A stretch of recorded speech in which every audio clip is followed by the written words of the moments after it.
ñoom ñu ne xamoon di source of funding naka la pick up yooyu ñu gars yi jëlun but bu gars yi di isi a policy pour National Assembly ñoom ñoo ko liggéey ba mu jeex moo tax 6 législature bu mu ñëwee is just matter of rek foofu la gars yi start di dog gars yi fekk ñoom seen temps mu ngi ñëw elapse waaye gis na seen 5 years bu mu jeexee National Assembly nu mu war a entitled seen land yu gars yi allocate ñoom ñëpp am neen ko ba pare jël neen tam seen gratuity everything in full loo xam ne ñoom ñoo ko moom suñ toogee fii di ñëw pour wax ñu ne gars yi jëloon land that is totally false.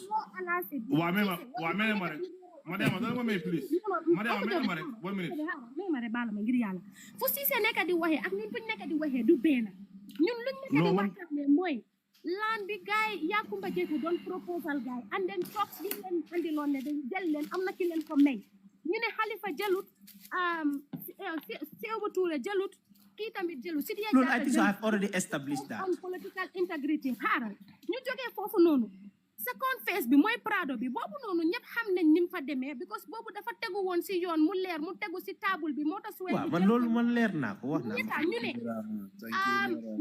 ne ñetteel bi soo gisee ñoom Halifa ñu andi woon dat proposal ne nañuy am seen moto yi nga xam ne partially gars dañ koo fayal seen boppa ba pare yow naka ngaa liggéeyee sa salaire doo ko jël loolu laa la nekk di wax nag illegal soo ñun kuñ nekk di waxee ak yow li nga andi du benn loolu laa la déedéet man xam nga ma fu ma waxee man foog naa wax noonu yëpp establish naa ko Mariama I'm very very clear boy may leen jobis mu ñëw ok go on Ceesay xam nga li nga fi nekk di ici nga ne National Assembly lépp loo xam ne entitled nañ ko jox nañ leen ko ba mu du loolu nga wax seen 5 years bu mu jeexee seen 5 years temps bi waaw mooy 5th legislature waaw man Ceesay dama laa challenge ma ne la waxuma la laan de fuel coupon National Assembly demal su fekkee ne déedéet man seen teñe su jeexee laa di wax mu leer dafa wala leer dama la ne yow gis nga yow même boobaa même rek Jobis nga ne man coupon waa goon Jobis nga ne coupon waa goon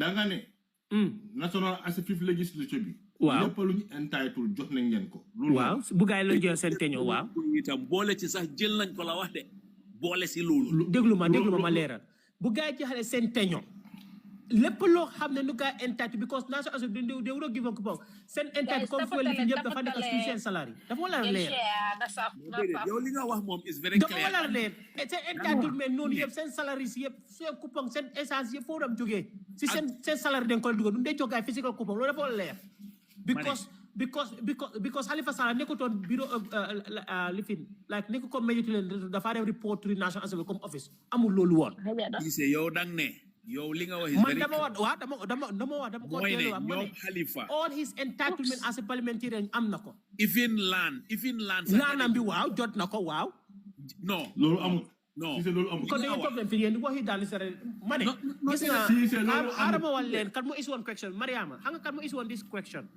pose it to the Minister of Land. It was Honorable Yaya Menten Sanyang. That all lands you have in government allocated, including the National Assembly. Okay. Don't do Jobis. Kiss on you tamid. Why could the question Halifa Salah's integrity as a politician, honesty and everything? No, I understand. No. Lulu na ko yellow, they could come riba whatever, but jail nako. Say you are playing with words now. I'm not playing here with words. Of course you are. Because you're done the Minister of Land, Daphne. All the entitlement. Waxuma minister bi waxuma musuma fi wax minister. Minister man déglu ma nu may wax déglu ma déglu ma Honorable Yaya Menten Sanyang National Assembly more post a question because land administration is under the Ministry of Lands. Because this is the direct ministry to bring list because it's the table of the clerk or the clerk of the National Assembly. This information déglu ma rek. It's the National Assembly clerk because Monica the service. All these documents and government need this allocation because National Assembly loolu la ga entitled suñ hasebe wàcce seen temps. Dañoo am seen gratuity yow you know yëpp. Send pensions. Den ko am ak sen lambi den koy am. Halifa naka sen 5th legislation bu mu jeexee. déglu ma rek training you on fifth Buffalo's legislature bu mu jeexee just may ma rek ma ñëw déglu ma bëgg a bàyyi déglu naa la de fifth legislature bu mu jeexee gars am na seen entitlement li ma bëgg a mooy par exemple su ñëwee fii nii wax national assembly musu naa jox coupon Buffalo dafa war a leer national assembly we have to put the record straight national assembly they don't give coupon but they include it in your salary déglu ma dafa war a leer xam nga yow I mean if I am right yaa ngi fii Germany dafa war a leer no just may ma rek xam nga yow da nga leen man leen man léegi dama bëgg a wax Aliou Sall dafa sa Guinée cities boo xam ne dafa toog boo xam ne bu mu entitled ci national assembly bi daf laa wala te his fuel Cissé alawa si jëlu ko Cissé I am challenging you if you bring the evidence ne can you bring the evidence nga ne Halifa Sallah jëlu ko no xaaral rek I can even bring information déglu ma dama ko taal si télé bi ñëpp ñu gis ko man dama laa challenge ne la I am challenging you I'm challenging you nga indi evidence man I will bring evidence you can bring evidence if you bring the evidence I'm telling you I will bring evidence you bring evidence li ma bëgg a wax boy man ñeneen déglu dama indi evidence yow nga indi evidence just may ma rek non fi amul jom just me comme na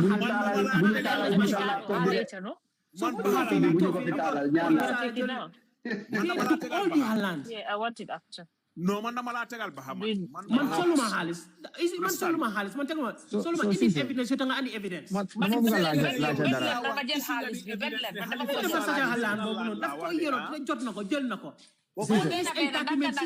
personne yëpp everything jot na ko ok evidence boobu noonu man soo ko isee teg ko ci table bi ban evidence ngay wax léegi ban evidence nga nekk di wax ne Halifa Sallah jël na laanam bi laan bi ko gaay jox yan gaay National Assembly bi ok bu entitled ok waaw and what su dee yow isi nga evidence non ak lan déglu ma ak lan nga ne ak lan non just evidence yi ne Halifa si boppam jël na laan ok ak lan léegi demal indi evidence non day déglu ma dama nga nu ma lifi naa nga list buñ publication nga National Assembly publish noon list bi all National Assembly everything was accounted for all National Assembly fifth legislature all of them their land and in fact déglu ma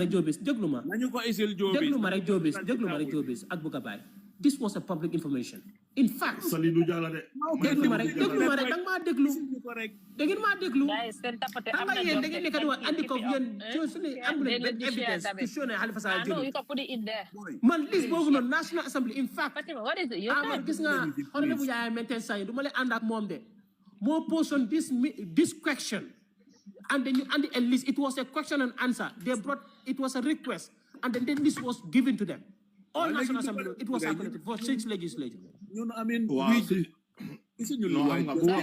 so buñ fi ñëw fii di wax yéen yoo xam ne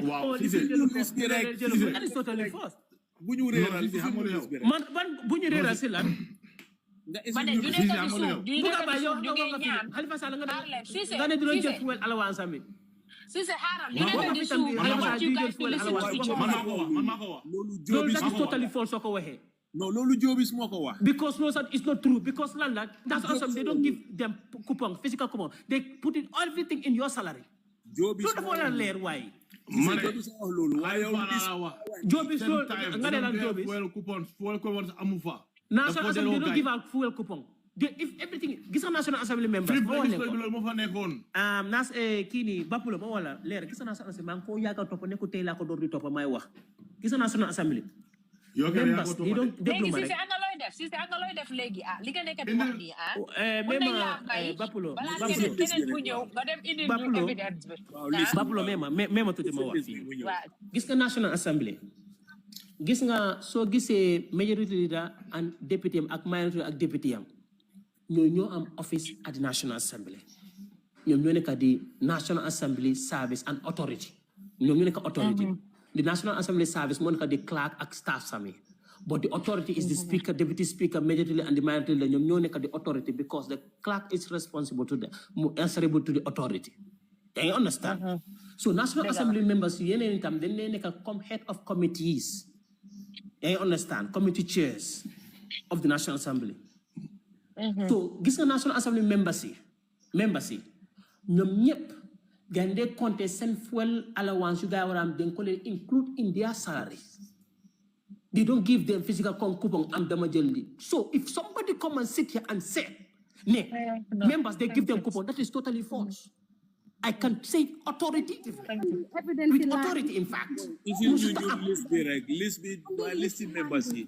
And then dégluma rek loolu fu ñu toog fi le coupon leen ko national assembly that is totally false. And then secondly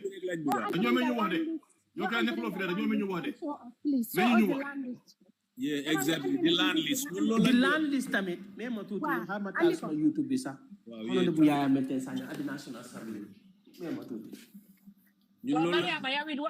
harama sen a national assembly members in fact like this nga lijante sa evidence ñu di continuer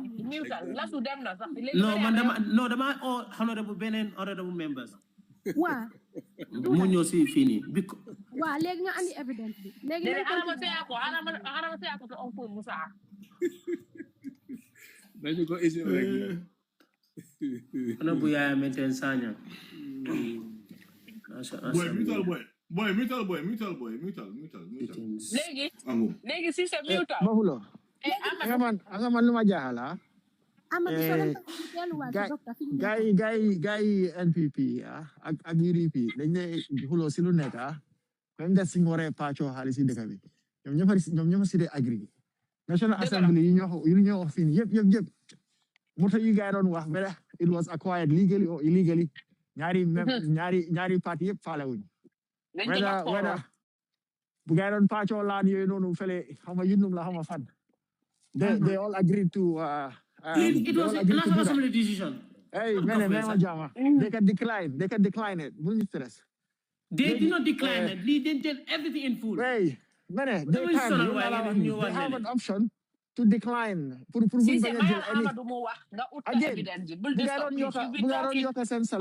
How many minutes of it? Salary. They could have chosen to decline because they can be benefits you guys receive. Guy, you have salary, and they all had an agreement when it comes to those things. So when it comes to the primary stuff you have, when it can affect the cabi, don't have say you love it and a policy you have never you would the cabi canum. When they come you get ping pong the cabi. You know, they have nothing. They have darali hamne, where you would the cabi canum. Constitution book correct, I'm going to call you. The 2016, the Yari party, you know, you saw now. 2016, Constitution. Ah, yeah. So then you if you wow, kimo again. Yes, you like you have any advancement wala dugal si National Assembly wala fa toge. Mo xam UDP bu nekké majority, mo xam bu gay nekké fofu nonu. Bu gay nekku majority, bu NPP nekké majority. It's all the same and it's the same people ñu fa nekka di kasara deka bi. So man dama xamul so la ñëw fi dañu sonal waaw ki mo def li ki nangu na li ki jëlut li yépp ni is all the same thing. Warulen nangu ñuy pacho xaalis yi dëkk bi. That is the bottom line. But for you shouldn't have participated in it. What ma fala National Assembly pacho. What ma National Assembly fandam pacho. I know for certain that Halifa dafa decline on moto yoyu nonu. Mo nek baro yu wax ne xam anonymous dono mo len jox lolu. How ma pick up la xam na Prado. I don't remember. But I'm not bo I can vividly remember Halifa decline. The Fiat pickups. Wow. So legi National Assembly member moto yoyu nonu lan la ko gaay doye. Lolu la secondly la tax ñu leen di joxat another set of cars. La tax ñu leen di joxat another car. Legi ñaari moto within that short period. Xana moto daf day expire wala moto yoyu dañ gaawa yaxu. Moto yoo xamne dañ best tax you can ride it for like at least 5 years. Lo xamne so ko maintain properly. You know, they am it's money's worth. Why after a few years, guys, you had la benen moto. Taxi your maintenance fee nek lo di ko fay. Coupon moto bi lu ko fuel nek lo di ko fay. Ah, ñu la jox allowance pour foy. Mais si c'est même jama it's not included in their salary. That is totally false so ko waxe. The insurance, the fuel is by National Assembly member, not the authority. Not the government. Because it's included in their salary. No. Dafa wala leer lolu amut.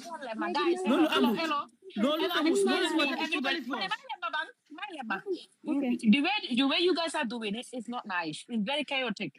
na nit ñi def bena ñu déglu wante gaay ñu ngi complain ci suuf rek you know nañ def bena so disagree with someone sax alal mu pare nga digon ko waaye si c'est ça yi fi haraba yi na nga bàyyi ko da ngeen ñu wara may jàmm indi sa evidence bi rek bila ya la ko ñu bro Amadou waxal nga daaneel depuis 2016 ba léegi boy dëkk bi coono yu nit ñi nekk di face ñaari parti ñoo ñu ko teg so ko waxee ñu ne yaa ngi politique but this is not about politics this is the reality yéen a amee dëkk bi depuis 2016 yéen a nekk majority in the National Assembly ana any meaningful policy bi nga xam ne wane ne lii lañ pass nañ lii this is how we were able to hold the government accountable this is how we prevented the government from massively spending on this area xam nga naka la the executive rather so léegi yéen léegi what have you yielded for us Cissé ak gars UDP what have you yielded for us depuis 2016 within the National Assembly lan ngeen fa def loo xam ne mu ne ñëw ne this is successful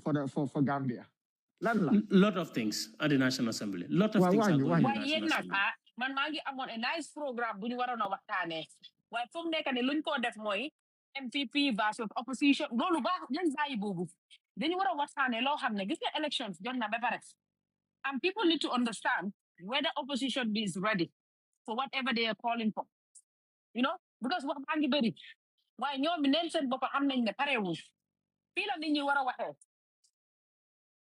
te nit ñi ñu ngi caaxaanee baro te baro mu ngi def lu moo def de Bapula mema please ma laajte kii léegi Cissé when it comes to guys boy amaguloo ko ba léegi no lii dama ko lifi National Assembly member pour mu send ma list names okay man am ko man physically but I have requested for it it was before sittings of the National Assembly so it's a public document because it was circulated to members so dama last year honorable Yaya Meten Sane question and answer ni ko dama am lifi ni ko man dama nekk suma YouTube di set video bi mu ko lifi I have sent deputy majority leader yónnee naa ko message pour dama soxla liste boobu noonu. ma nañ waxtaan when it comes to the basic car allowance bi dama bëgg a understand is it for all members or just few members ñoo ko dee am in the house seen basic car allowance bi. now dafa lii dafa ma clear something here. Hanga seen lifin dafa nekk si seen under transportation hanga lifin den am seen allowance transportation. doo koy askan bi sax man xamoon ne askan bi mu ngi fi di. Harlem ma leeral li. Hanga all members of the National Assembly 58 comme all members of the National Assembly. Seen transportation allowance bi. moom la gaay jël. ak ñoom tam seen sitting allowance yi moo tax 21,000 every month dañ ko génne ci ñoom. Seen sitting allowance foofu la ñoo génne 21,000 every month for 5 years. So government moo def government dafa tegal $1 million yow nu si des yaa koo fay so moo tax dañ laa deduct ñoom seen allowance yi comme seen sitting allowance yi foofu la gaa lee deduct seen xaalis 21,000. si c'est salary laa nekk di wax salary breakdown bi ñu ngi am basic car allowance ñu ngi am robin allowance ñu ngi am different allowances seen allowances yi exactly ñoom ñëpp la everybody waaw ñoom ñëpp la léegi loolu basic car allowance loolu du fuel wala loolu lan la déglu ma ma laa déglu soo seetlu woon time boobu noonu ñoom den ko le dugal si ñoom noonu yëpp seen basic car allowances yi yaa ngi understand xam nga understand nga so léegi basic car allowance yooyu noonu moom la gaay génnee léegi nga xam ne su ko génnee ñoom léegi seen allowance boobu ni leen ko jëral moto ñoom seen allowance yooyu noonu léegi dinañ ko dog génne ko nga xam ne xaalis boobu noonu dafa dem toward seen moto bu gaa di dog gaay duñ leen ko jox léegi seen poos boo léegi dañ koy génne ci ñoom léegi ba tey kan moo nekk di fay loolu xam nga yow da nga dinaay de fact ne déglu ma rek ma ñëw Mariama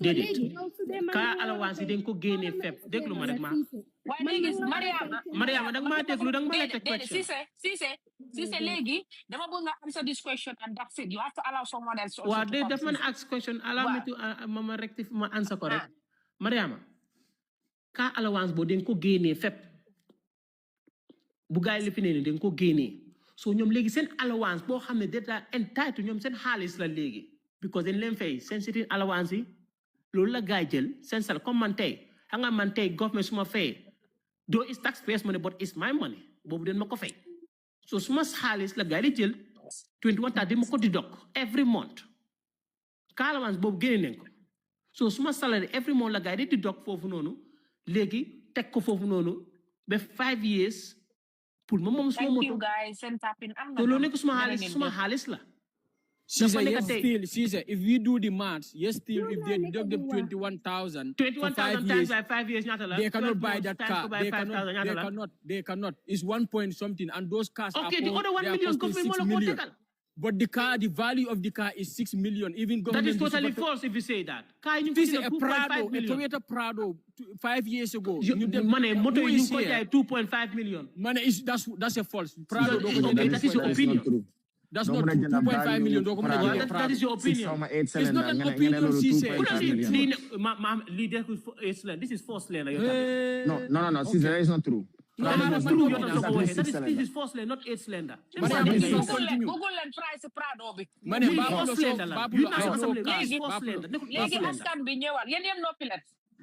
Mariama jeexagul xaaral Mariama continue moom dafa laajte rek Mariama jeexalal. man lu ma nekk di explain ak moom fi mu nekk di waxee sax there is a slight difference xam nga the price of the car nit ñaa ngi ko doon am argument depuis bi mu génnee ne yaa ngi wax ne su fekkee ne let's say it's $10 man maa ngi laa fayal $7 yow yaa ngi fay $3 and you still want to say ne nekkut man maa fay moto boobu noonu daf de nekk loo xam ne daf de funny to a lot of people léegi dangaa xool ne seen payments yi ñu ngi am different allowances yi nga xam ne ñu ngi leen allocatal dëgg la joxuñ kenn coupon ne la am waaye ñu ngi laa fay li nga xam ne there is a budget line mu nge seemingly indicate ne moto bi ba tey public bi ñu ngi seen xaalis mu ngi see duga so loolu lañ nekkoon di foofu lañ la nekk di explain Mariama déglul ma wax la mu leeraat benn National Assembly member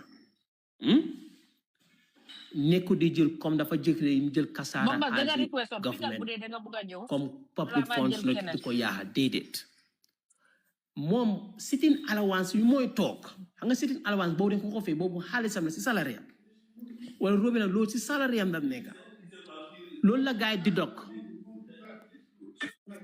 yaa ngi understand so bu ko gaay génne ba pare ñu teg ko aside nga xam ne su ko gaay tegee aside boobu noonu yaa ngi ko sa alal la yaa ko moom parce que yoo dañ ko fay so su ko jëlee so $21,000 dañ koy deduct every National Assembly member dañ ko génnee nga teg ko fële ne le nga moom nekk pour sa moom la ñoo deduct for 5 years ba par exemple léegi yow sa insurance yow si sa xaalis sa moo génnaati sa maintenance si sa own xaalis not di service moo la ko jox lu dafa wala leer it's just like tey xam nga minister moto bi is the ministry moo ko moom ñoom ñoo ko service ñoom ñoo ko fuel ñoom insurance ñoom ñoo ko insurance yow da ngaa jékki doo moto soo jeexalee ministre da nga ko faa bàyyi nga dem sa yoon but bii di is a different thing ñoom dañ leen di deduct every month def leen di deduct every month $21,000 indiwuloo ñu evidence léegi yow xaaral keneen man war naa affaire land bi seen naa National Assembly kii nii honorable Ablaye Cissé mu yónnee ma liste bu gaay publication si National Assembly si floor of the house nañ ci xaar ba suba te du ñu man nekku si loolu man nekkuma ko amee man dama xam nga man xam naa fan la ko sittings it was second ordinary session last year Sala boy Alifa Sala nañ ci xaar ba suba boy in fact this policy so moom moo ko commencé sax this policy of this car Halifa Sallah si boppam moo nekkoon boppa bi si boppam léegi Cissé Cissé allow me balal ma wax nga for the past 10 minutes 15 minutes 20 minutes léegi xaaral keneen mu wax am nañ fi nit ñi nga xam ne contributor ñu ngi am Mr Diallo mu ngi si suuf Ibex mu ngi fi you know am nañ fi tamit ok Konte man maa ngi bàyyi Konte maa ngi xaar tam musuma time fi jotaatu waaw da nga xaar ñi tamit ñu wax waaye nag bu fi dibong de bu kenn wax rek nga ne xaaral ma reela déedéet man Mariama moo ask question man ma answer question Mariama that's all waaw léegi Ibex yaay ñëw na Mr Diallo mooy ñëw na ku fi jiitu ñëw man maay ñëw waaw ñëwal waaw so anga Mariama mu doon laajte affaire yi moto yi MPs yi anga land bi nañ ko bàyyi fale boobu moom dañ ko lu Amadou wax rek la that was it you cannot justify anything when it comes to those land and then to say ne they are MPs, they can get those land. That's a very wrong. You cannot say that. Being an MP does not give you a power to take a public land and make it yours. We have to understand that being an MP, you don't have the right to take a public property and make it yours. Being an MP does not give you that power. It's not inside. It's not written there in a document to say if you are MP, you have the power to take a land anywhere in the country. It's not there. Lolo mom is not correct. And then we have not said that here too. We have let us put the record straight. We never said MP have powers to go and collect land. We have said here, we have to put the record straight. No. Sise, ala ubala haral. Dede maila bango. Sise ala ubala need buy instant the internet the rectify. You've been talking for the longest. No, make a return to that indirectly, man. It doesn't matter. It doesn't matter. Dede man dafa wara clear de. Man kenu ma Sise ala bi bak diga ci suuf la régler sa bopp. Da nga xaar ba su paré. Yow lu la wax li nga xamne du dégga wala nga feel like ne def la missport. Nga rectify ko. Why buy the chabahat in and out? You get disturb the whole show. Exactly.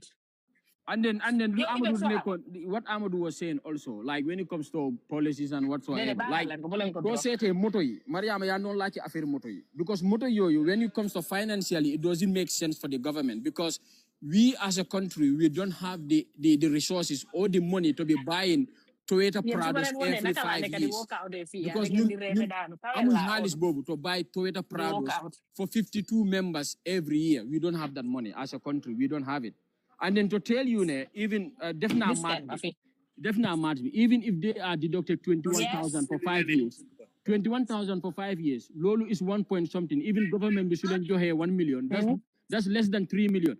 And I can tell you for a fact, you can go and search anywhere. Those Toyota Prados are more than 4 million 5 years ago. Today, those Prados, if you want to buy them, they are up to almost 8 million or $6 million. So you cannot tell me, government, they are buying those cars for themselves because they don't have that money to buy those cars for themselves. They don't have it. The MP don't have those money. Even Sulen pay a salary for 5 years. They don't have that money to buy those cars. And then financially, it doesn't make sense for Gambian government to be buying 52 Prados every 5 years. It doesn't make any sense. Financially, it doesn't make any sense. To fake on like motor like pour yobu MPs nakal to that pour MPs muna them to parliament. They need a cars. Then luñ warona def is either the MPs buy their own cars and government some reasonable not to go and buy a Prado. You cannot be buying 6 million cars like it's nothing. Your country does not have that economy to be buying 6 million cars every 5 years. Every 5 years, make good sense. So it's better, nga jendal len boss, wala. You give them a government cash, every 5 years, you will have to recycle those cars, you give them to the MPs that are coming back again. Because we see the UN. The UN can use... business phone. Noise. UN bi def de muna use motor for 10 years. The motor bi dara du ko de jot. Mu jël di same motor, mu jok ko government bi. It should be a discipline. This is a government vehicle. You have to take care of it as, is it a government vehicle? Don't want to agenda every 5 years, 52 cars. A car that is costing almost 5-6 million. Financially, it doesn't make any sense. And to MP, there's no written in any MP's title, you have the right to take public property and make it yours. So man for fly danale to justify certain things, it doesn't make any sense as a Gambian to justify certain things. It doesn't make any sense. Jërëjëf Ibex Alaaji Ibex am na jox dee leen di ooyee Ibex Alaaji parce que léegi Alaaji la bu leen xeeb tay tulam bi macha allah tabaarakallah léegi Mr Diallo naam dama bugo bàyyi dafa am lu ma la yónnee benn video about these vouchers Halifa mu ngi ko wax so you can if you can play it mu nga ko play tamit you know wow please I've always been sad. Even when I was minority leader, you know, for me, go to the national parliament and you find out that they gave vouchers, fuel vouchers. I was minority leader.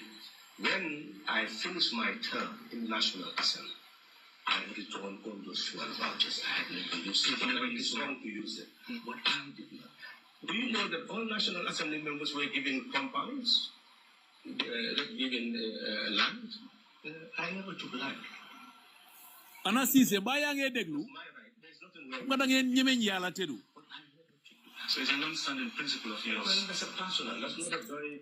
I'm just simply saying, in terms of certain things, those are personal principles. But this one is not about personal principles. We are saying simply the procedure has not led to a situation where we know that something is available and the conditions surrounding that body. That has not happened. Good. We're running out of time, but we won't end this without I asking you about your political party, PDIS. Yes. After the PDP and NCP, I think now you are the oldest party. Yeah. It seems as you. Loolu lañ bëggoon a dëgg rek vouchers yi mu fa land bi mu fa. gis nga mota. Why man dégguma de lan lañ wax translate du natali lañ ñu. Haral waay Ba jaay loolu ma agali ko. No bàyyi rek ma play waat ko bopp lu dégga. Déedéet bàyyi rek Mariama bu dee dégga na rek mu wax ci. Okay. No, I was just kidding. Okay. Okay. Sports like NRP came and found in the game, they got more. GDC technically we can say they got more, though you didn't contest as independent party this time round.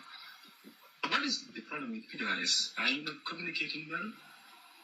Well, we've shown PDIS in the First Republic, and you've seen that a coup d'etat occurred.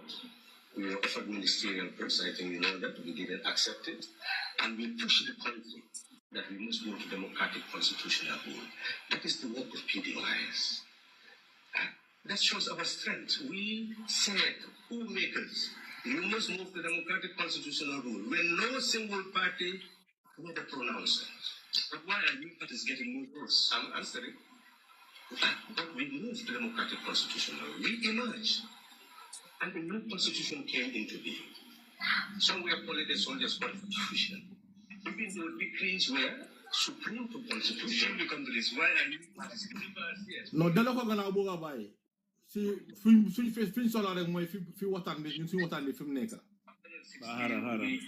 Man de dégguma dara nag wax lañu rek lan lañu wax.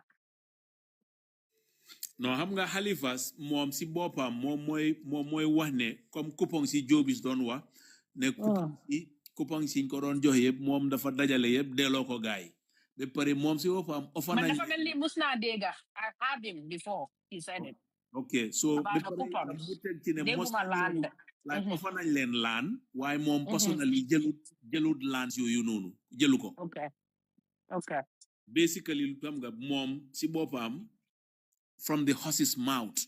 So moo tax Cissé isil ñu evidence bi Halifa jëlee laan comme que Halifa si boppam léegi from the man de su ma nekkoon doomi oncle Halifa dinaa ko mere bu am jom moom luñ indi bugut moom it non déedéet xam nga integrity la rek bappulo xam nga Halifa's integrity is unquestionable. I mean, it's indisputable. You cannot deny it.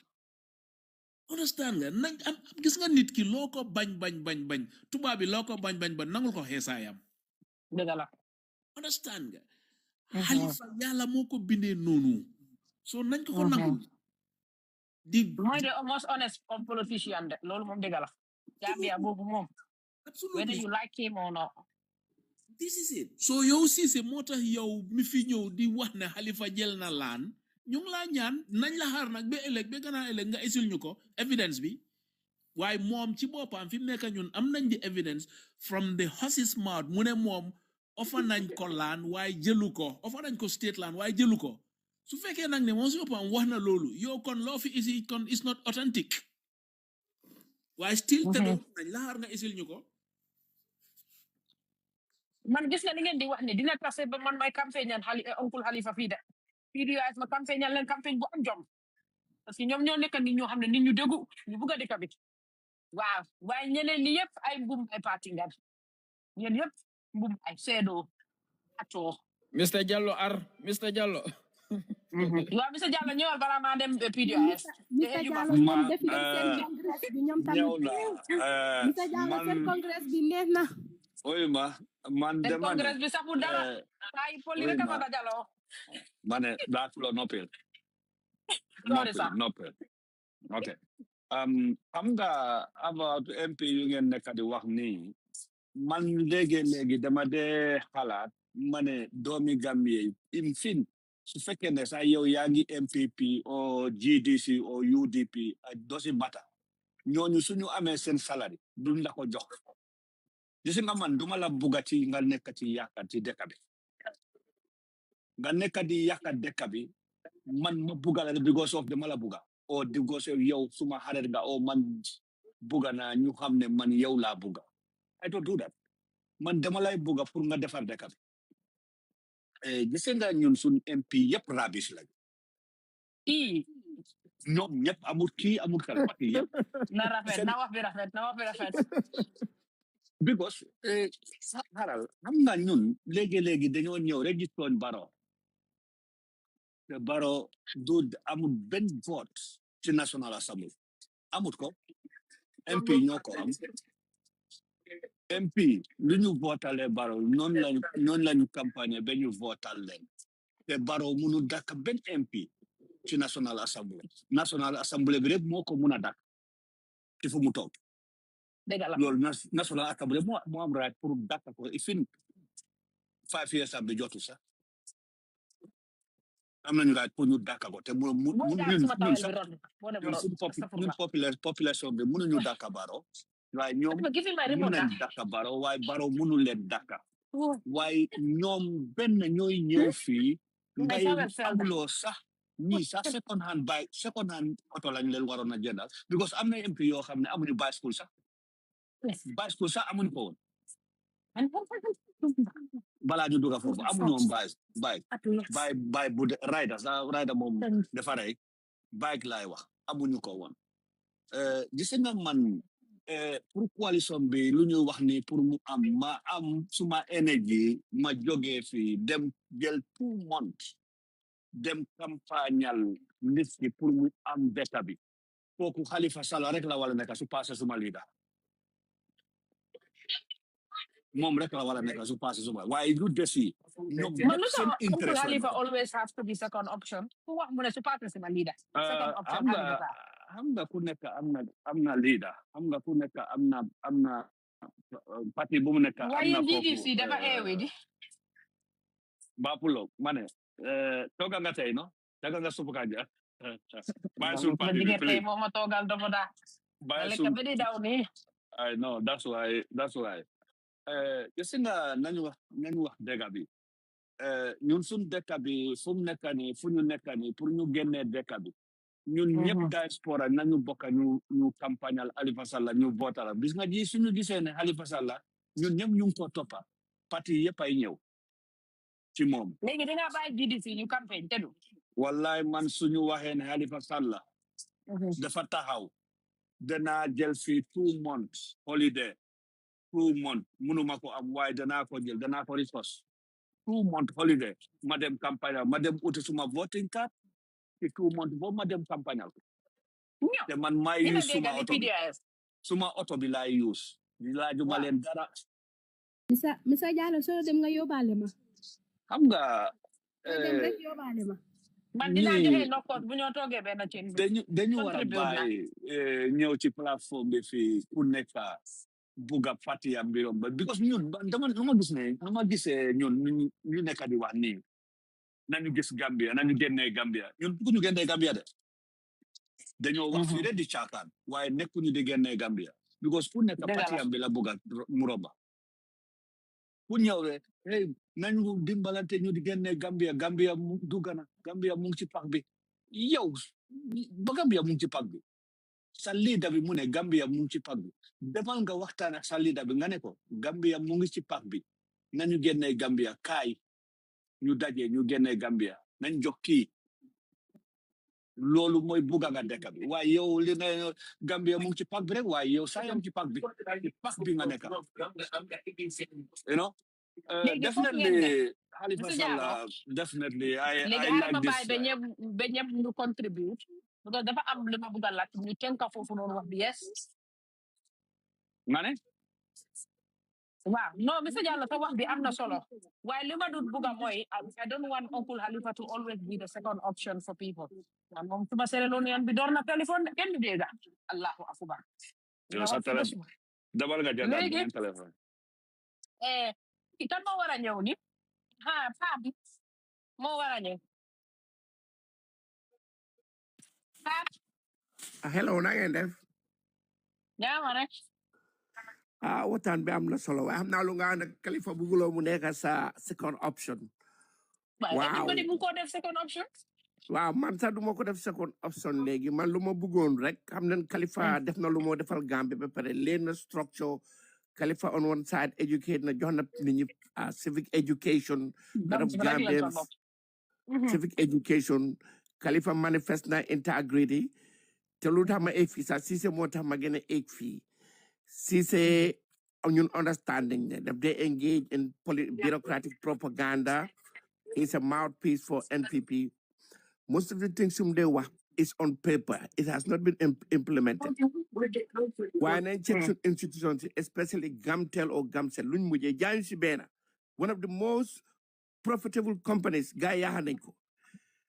Deficient guy, don't satisfy after the election, UDP and NPP. Why betay, since you say I'm in coalition right now, man, I support everybody's political ideology.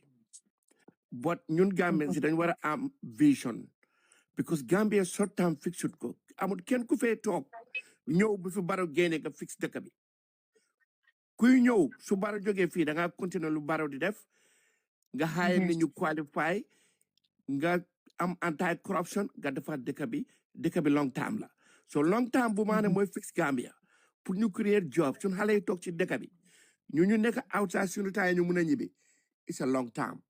The long-term bobu involves after 2026. Party bo xamne bi amulolo muna offer after 2026. You need to think about it right now because 2026 jotna. So 2026, man legi suma wara question UDP, who you gonna bring as your flag bearer? So man muna munyal lawyer dabo. Muna ko munyal de. Khalifa muna ko munyal 2026. But this party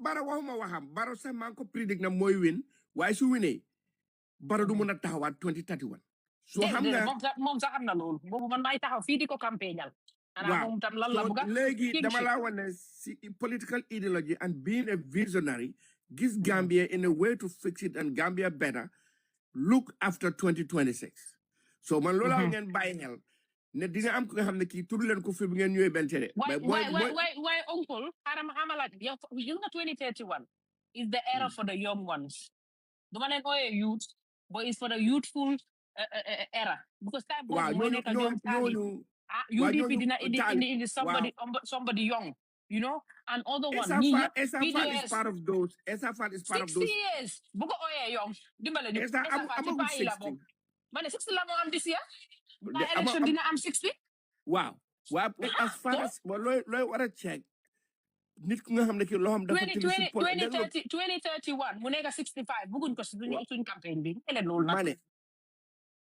mu neex Gambia ne Essa Faal mooy nekk di talk of the Gambia after 2026 because amuñ fi kenn kuy qualify o ku am experience ñu Essa waaye ñun lu ñoo bañ ku yàgg si politics xam nga lu bon ku yàgg si politics te mun loo win te doo bàyyi ñun ñooñu lañ war a faas te ñooñu yàlla moo leen a faas ñun duñ leen faas. ana mooy Ousseynou Dabo nag. déedéet man tudduma tudd. ma ne ko avancé Khalifa. waa ne les ma suma mission bi foofu la. tudaleen xam nga yéen PDOIS yéen soobee yaa nag nañu waxante dëgg yéen da ngeen sàcca policy soobee PDOIS bi ba pare moo tax bëgg leen nit ñi de wane. non dañ am yéen a sàcca agenda PDOIS bi yëpp te yuut si PDOIS yu bëri yéen a leen yóbbu. xam nga PDOIS suñ fi waxee nii rek ñu naan man PDOIS laa nekkoon. waa PDOIS dañ am ideas waaye amuñ ñu ko push. PDOIS what they have they don't know who their audience is. xam nga nit ki da nga war a bring down to your level foo dem nga mun a waxaa nit ñi nga mun a àndaa ñoom. waaye yéen tam nañ seet lan ngeen di proof. waaw ñu dine waaw lu ma la 2026 this year. ñun ñooy long term. ji nga PDOIS yàgg nañ la naa déglu. PDOIS seen nit ñi man Khalifa lu mu waroon a def o lu mu laak ku koy indil nit. politique soo amul ku laa indil nit you are not going nowhere. Bisa nga de mën a seize on the ground. am naa ne moom 2026 bi su ñun after political party indi lu leen 5% sax doo leen ñëw ci TikTok ñun after 2026 ñooy gën a relevant thank you. jërëjëf thank you for the hospitality.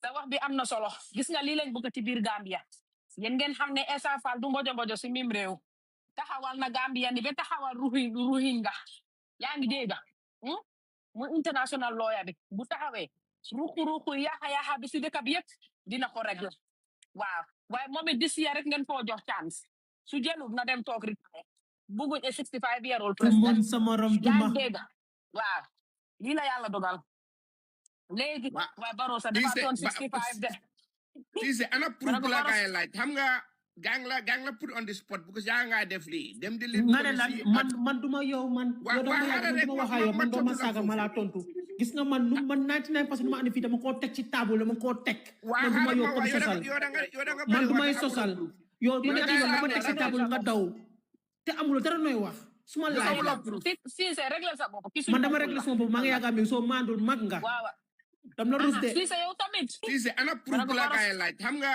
gang la put on the spot because yaa nga def lii dem di leen nga ne lan man duma yow man yow dama waxa yow man dama saga mala tontu gis nga man 99% duma andi fi dama ko tek ci table dama ko tek man duma yow comme sosal man duma sosal yow dama tek ci table nga daw te amul dara noy wax suma laaj si c'est régler sa bopp man dama régler sama bopp ma nga yaga mi so mandul mag nga dam la rus de si c'est yow tamit si sama wax yere wax bapulo mo xamna mo ma ci suuf man ko di gis mo binda ki waxut fi dara déedéet seeta si dama si comment section am bi man lu may lépp loo xam ne lu may teg fii man lu may def si ñu bëri du ko def ñu bëri du teg si kaw table bi fii nii man damay teg si kaw table evidence bi calming down man damay teg evidence de yow kan nga mos a isi evidence nooy wax fii si biir TikTok si c'est nanka Mariama mun naa ne ka suma seede waaye si c'est yéen a ngi maa dégg man affaire bi dafa dog de ñu laa dégg waaye si c'est amul décorum si c'est amul discipline yow da nga am décorum jël kan déedéet oncle baalal ma fii rek si c'est li nga oncle lu wax ni ci kaw fii xaw ma lu mi da ci commentation bi de waaye lu fii du saaga dara is an opinion ne yow you are the mouthpiece for MPP te dañ dee def propagande moom loolu mooy opinion understand loo ma de Bapulo dama yàgga mute maa ngi teg mobile ba fële na le dafa yàgga bi soo demee si déglu ma rek lan la wax ci comment bi day déglu ma rek xam nga ne ministre da nga ko war a wàcce maa ngi si suuf maa ngi koo gis waaw loolu léegi yow yow mais moo tuuti rek Bapulo loolu taxut nga wàccee ma ne ko gis nga man 99% dama ko teg ci kaw taabu moom musuta isi dara mu teg ko ci kaw taabu lan la musa wax du wax rek fa du yàq wax ma neex man xam nga at least dama andi evidence ñu gis ko man dama ne déglu ma rek ma waxuma yow Bapulo man dama ne Gambia sax xam nañu Barrow dafa korop yow sax xam nga ne Barrow dafa korop yow lan yow lu sa opinion la oncle yow na bul wax loolu suma président yow nag xam nga yow sa opinion man xam nga man kay bon yow sa nit ki koo xam ne rek sa leader yow sa dafa nekk contre complot la parce que jël na laan tamit de ndax du complot la de ndax du sa leader ñu waat na fi ni mislead Gambien bi mi ne moo dafa am milliard te amul milliard loolu mislead la de yow fake document ci IEC loolu la ne la am na evidence financially moom Essa Faal moo gënoon a rich Barrow when before they become president financially moom déglu ma moom evidence false evidence ak false document am yóbbu biir IEC man de xaw na leer maa ko pino suma TikTok mana Cissé demal ubbi sa plateforme ñu fekk la foofu bu nga war a ragal yàlla Cissé non har leen ñu rectifier Bapulo har leen ma ñëw dama ñëw fay live bi seen kaw parce que yéen tam pare wu leen déglu mënuma babysit ay mat gis nga Amadou xaaral yow Amadou da nga nooy yow xaw ma looy koŋ noonu waaw baala leen bii moom la li ma nekk di wax mooy Cissé yaa ngi koy wax dara ñu ngi si élection yi loo wax na la leer man dama wax dafa leer nañ xaaral soo ne Essa Faal dafa yóbbu IEC fake documents pour wane ne moom xaw ma lan la million bi fekk amul loolu xaalis boobu noonu loolu dëgg la évidence bi xaaral déglu ma xoolal musuma TikTok dinaa ko piinaatuwaat ba kër Fatou sama kolon li fin na leer fi go sama kolon di déedéet demal nga isi evidence bi soo ne Essa Faal ni la yóbbu IEC léegi si Cissé man dinaa dem si Cissé yéen wax leen fii rek Cissé loolu leer la waa léegi asax continuer leen boobu amul wax maa ngi dem si page am bi waaw si demal nga isi evidence xaaral ma piin ko foofu noonu naa ko piinaat ci kaw evidence bi for IEC waxee ne loolu is wrong. Nga play. Yo play correct. non naka laa nekk si TikTok ma wàcce ma play ko dama suma TikTok Amadou Cissé. Amadou xam nga man account boobu laa nekk di na isi evidence bu IEC wax ne loolu is not true. Man evidence boobu ma ko confirm def ko IEC déedéet yow nga ne IEC ma ne document boobu yow si IEC bi ne moom milliard bi la am fekk amul milliard boobu noonu waa Cissé ok da nga war a understand loolu doo ko mën a génne yow sa wax bi soo gisee melaw ne yow teguloo ko fenn yaa ngi ñëw fii andi controverse waa déglu rek Cissé déglu rek waa Cissé da ngaa déglu c'est pas moi qui te parle c'est ton leader qui t'a parlé non c'est pas moi arama wax rek sa français yi Cissé man gisuma ko de anyways suma wàcce bu jox kenn suma place de waa ok Cissé bu jox kenn suma place xam nga Cissé jarul ngay wàcca sa you can just comment nga click sa profile bi nga dugga nga dem pin ko yaa ma dégg mu wàcca Babulo be si jàpp place tamit man lu ma bëgg a wax mooy Cissé yaa ngi farlel waa NPP de be di jàpp place tamit man jàppal ko place rek yow sa bopp yow tam dañ far waa UDP ok lu ma bëgg a leeral mooy nga yene suñu wax waxi caaxaan mais dañ wax ne waa maa ngi caaxaan waaye mégu anywood maana nga ñëw ngene kii dafa yóbbu fake document ba pare IEC ñu nangul ko how is that possible su doon ñu fi yóbbu ñi nga xam ne dañ dem apply déedéet mu ne ñooñu dañ ko reject loolu la wax de kañ la gaa reject Essa Faal loolu news la si man musuma dégg loolu déedéet mu ne gaa yi dañ reject million si waxut istafari se Essa Faal de mu ne gaa yi dañ reject gis nga ba leen ma gis nga IEC soo taxaw élection lépp loo fa yóbbu man bi ma yóbbu suma bank account bank bi dañ koy sign verify ko IEC verify yéen tamit lu tax everybody kuñ laal nit ñi egg di defense lii defense lii suñ ko xam nga tey suba sax ñu noon lii is about information bi dafa génn la right now li ñoo wax mooy di process xam naa si dafa caaxaan waaw waaye li ñoo wax mooy ne now dañu wax ne duga ne ci politique No, because Essa Faal lum declare was 1.4 billion worth of asset la am.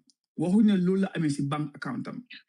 Now, these are the assets in combination of lim am Gambia, lim am Senegal. Yep, suñ ko valué. Te loolu noonu ñun ñu ñoo wax ne waxa diga waxu diga. Because Gambia mu nga am sa kër am ko ñoo value, ñu value ko based on the current market price. Now, li wala waxtaanee mooy how can we have a security guard ku ñëw taxaw declare 52 million fu mu ko jëlee that is a Gambia ban salary nit mun a am in salary in 5 years of government ban salary nga mun a am as a from being a security guard to a president bi nga xam ne ñu laa fay $250,000 every month you are earning 6 million every year nga ñëw génnee ne your net worth is $53 million plus ay assess yi nga xam ne yow mënuloo indi sax justification of ni ko amee xam nga gis nga léegi su ne waxtaan man waxtaan mel ni they are so cheap man ba nga xam ne bëgguma ci bokka but wax na fi lu bari yow it wax na fi lu bari yow tam ñëwuloo égal réeral waaye fu ñu laalee sa leader bi ñëw nga réeral man dama génnoon si kii ni Oncle Halifa waxuloo ci dara non man dama léegi wax nañ Essa Faal nga ñëw leeral yow it man dama génnoon man dama jëndi moto wax naa ne man yëfi gaame bi de génnuloo wax naa man yëfi gaame léegi du ma tey my life dama jëndi moto suma wala dama jëndi enjoy suma life dina a new car new year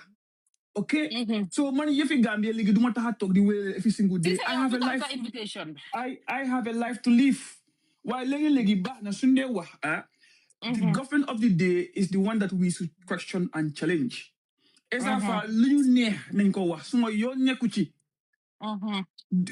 santuma Faal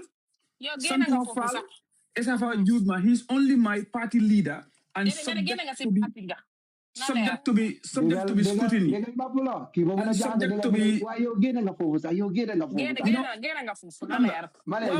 why subject to be scrutinized and subject to be questioned and challenged lii it applies to all party leader in the Gambia. Lu fi waay waxoon démb dinaa ko fi doog de di ngeen xam ne maa ngi dem liggéey ëllëg du ma fi yaaga moom tey lu fi waay waxoon démb rek dañ la koo laaj fii loolu fi nekk politique la lu fi waay teg démb tey dañ la koo laaj ban security man moo declare those assets Baro la moo wax loolu xam nga ab Babel mi keneen la because yow sa international lawyer bi dimbale ñu Because at least Esa Fall mun not take passive your hamne salary was in dollars. Why? Baro molen upa. I'm not low hamne. Patient. Ñun dañ ko dé wax. Si ñew na si anamu. Boy, yeen ba ngam ken do. Yes. Magete so moto man. Ma nga biral sa jabar xawma yow ta yaangi yawa merde. Togal nga deglu. Ma nga wax ndegam xama leer affaire li ma wax nonu. Anyway, man ma nga te so moto esi man yeen bay. No, si yow yal na rapa jamba sama to bu es vitamin mu ngi melni nokko ci bapulu. Yow nga ma nga wax ken lu ma diga ken. Man te yow ñew di. Si ba baax da kon na keneen wax. Boy ñu ngi xaar sa evidence bi légui rek Cissé boy do ñu ci. Way yeen nak dafa melni da ngeen bëgg soxto Cissé te duma ko nangu. Non dédé di bopulo Cissé mo fi wax lim wax ci Halifa ne Halifa jël na laan. Ñu ne ko isil ñu evidence. Mu ne xawma kan la call koku ñun mom lañu xaar. Mom lañu xaar. Mu ne MP bi la call. MP bi ko am ngi bi di naan ataaya. Yow so nekkon pasteur ma jaxal. am na sama ji dafa war a miin di wax dëgg soo amee say wax nga teg si yoon suma do ñu rek ñu loo xam ne teguloo ko fenn boy yow Amadou anga blog nañ la woon dinañ la blogaat te nga ma Amadou la nekk daf mu ne bloc rek Amadou suma boy su nekkoon pasteur du garaaw du baax non mun ta nekk ma ne yéen everyday ngeen nekk bii di seetal président bi kenn du leen day wax dara da ngeen de ko wante everyday ngeen indi propaganda Son lañ nekk propaganda will go. One thing it is that people need to know. Man dama bëgg nit ñi di def politics of honesty. Opposition bi incumbent bi yëpp non xam nga lu tax ko wax fii nit ñi dañ war a xam ne ñu leen di bootal buñ leen nax honesty loolu mooy dëgg because fii ñu bari dañoo ñëw fii even the projects that are happening in Barrow's government dañ ko dee undermine maa si ñoom Amadou ni undermine ko waaw xam nga lu fi xew they're gonna bring it so down let me give you a hint of honesty fu mu dooree lapitaan example tey jii man dem naa fa right building bi peinture bi nice na understand nga defaraat bi nice na li ñu won ne loolu la gaay sampa lapitaan bi loolu xam nga lan la loolu peram la gaay jël dafa ko ay weer yow fi nga dem ak ñun luñ gis Babel dafa utee ma ne li ngeen gis loolu laa gis déedéet yow fi nga dem loolu ak ñun luñ gis yow loo gis man de am na lu ma gis si c'est waaw ñëwal léegi yow network bi mu rek la yow li nga gis is a picture from is an aerial view of the lapitaan mun naa fa bëgg a dee man sax I appreciate it waa léegi bu change topic bi xaaral rek dama wax honesty politics of honesty kenn waxut ne Baro liggéeyut ñun weddi wuñ ko kenn waxut ne Baro defut waaw waay li moo def ndax how much xam nga nit ki mu nga def lu bari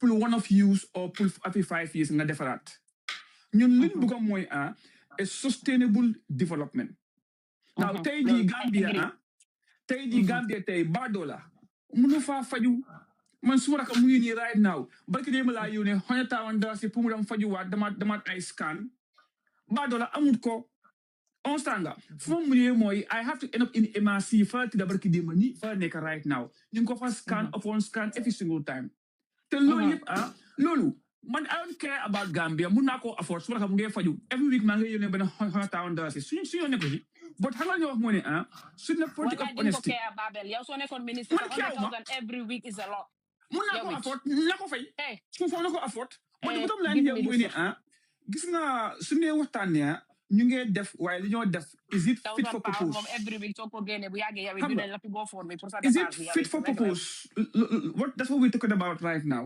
lapitaan li ñu wane moo fa nekk nekkut fa doo ko dem ba nga am a patient in there digga la xaw ma lu ñëw ëllëg de but li fa nekkagum tey ak li gaay plan xaw ma ko now léegi nag they have plans on paper to implement so far li fa nekkagum nice na but what is the quality of healthcare that they are giving out to people loolu is subject to be questioned I agree ñun fendee waxtaanee waaye waxuñ ne defut because ñoom barki ndee ma gis nañ fi ñoom docteur Sala li gaay génnee millions bins ba roxi Mike Lo am sax si board sitting $124,000 lapitaan dama si wine bi seen lekka yi doyit foofu noonu man maa fa dem maire fa liggéey xam naa ko waa Gloucester la so lii yëpp expect ma government ne ñu def ko in 1 day 2 day waaye suñ compare li gars yi di yàqa si ñoom at li ñu wax ne loolu gaa war def budget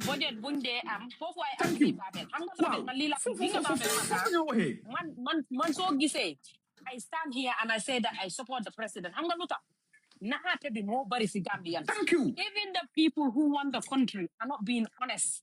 Thank you. Wax nii tey soo ne tali baaxut yow danga xamul njëriñi tali si waaye soo ma ne xaalis buñ spend si tali bi is too much waroon nañ ko def lii ak lii I will agree with you you've been honest to me.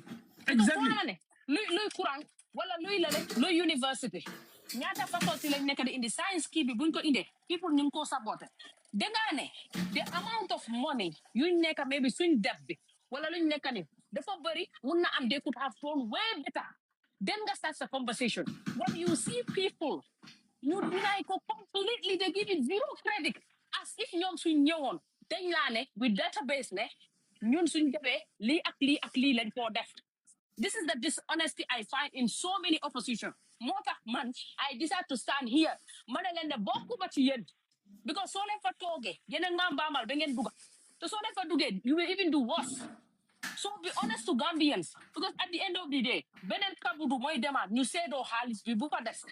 Still now, manak yenen, ño fe suffer. Let's be honest to Gambians. Li mota Gambians jokun PDIs bob. Ñoo succumb to the norm. This is the norm. Why they believe in their principles.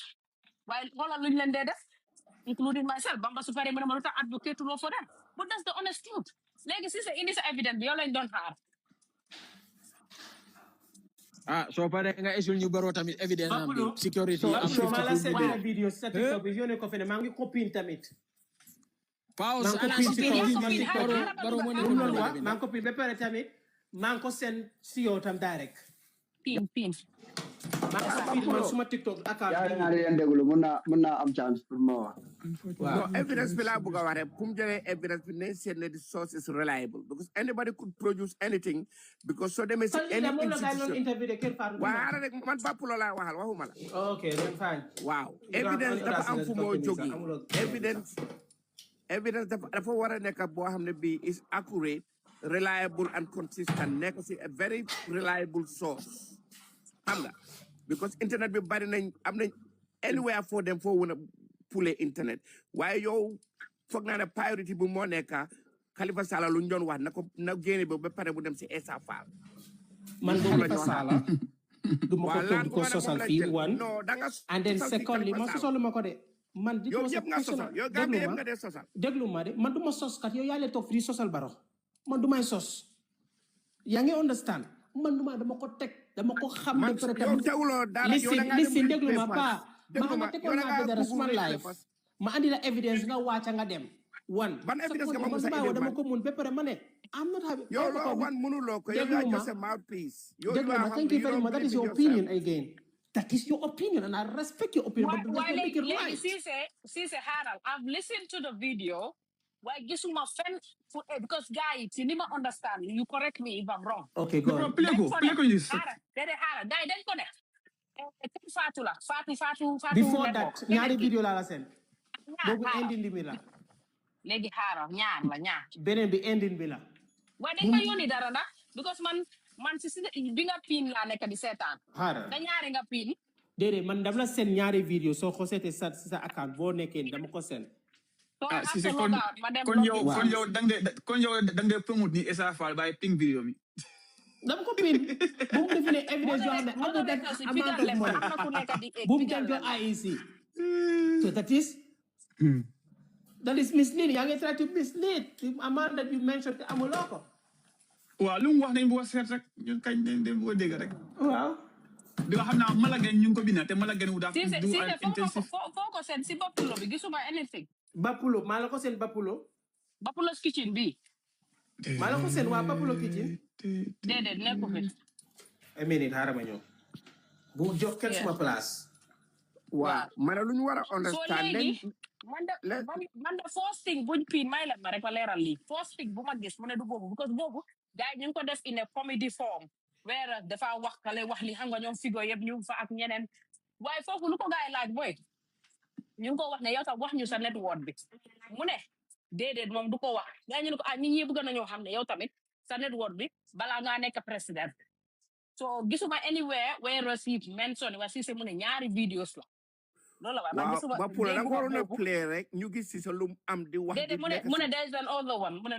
one wow this guy is a keyboard wow xam nga ba pour ma delu suñu babel waxon ba nga agree ak mom ñun foofu lañ nekk every day ñun wax na bara nekku di liggéey de but lu nga foofu is perfect and miss priorities sen na la ko lifin bo neka adam boro su waxe be pare next mom moy ñew wow priorities this government dañ dem miss priorities because security is about it, healthcare about it, institutes hanging them down.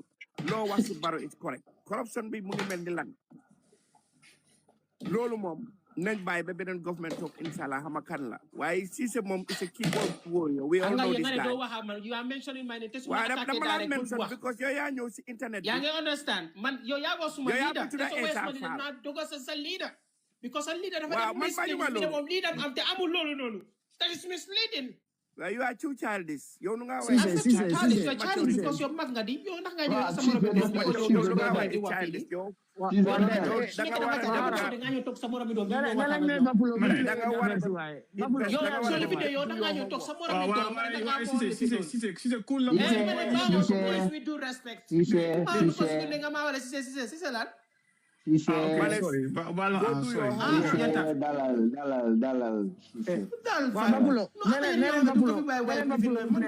not be intimidated at any bit. Evidence in your tongue, guy, man. Andi evidence. Leader, in the evidence, it's a declaration. No one will amunko. Tell you where they got. Let's go confirm. But she said, I have evidence. Don't change the way number right now. Mango sent you. After Adam Boros living more fanega. Million Hambin Cabranio Hamati Billy. Is that not misleading? If you are honest, you say you are calling honesty, you are like a Malaikan Mountain.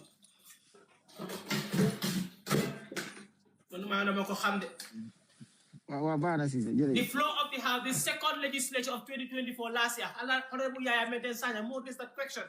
5 legislation, you said allocation of land, you amon. Feka amal ko demo affaire this land. Yo kon dimbale ñu ci liste bi rek. No liste bi dama contact nit how much dama ko send message. Da nga ñëw nga ne ko amé. Da nga ñëw nga ne proof. Buga bay dama made it very clear. I said I don't have it at all unless nga ma demat YouTube bu gaay demé tamit tek parliament bu honorable bu yaay me design post a question and then ñu indi liste bi. But the physical list, I don't have it unless money like proof. That's the point. Not my text honorable CC list because the public document. I made it very clear. Platform don't let time be man ba but do not talk TikTok but I follow Gambia man Gambia na ko ñor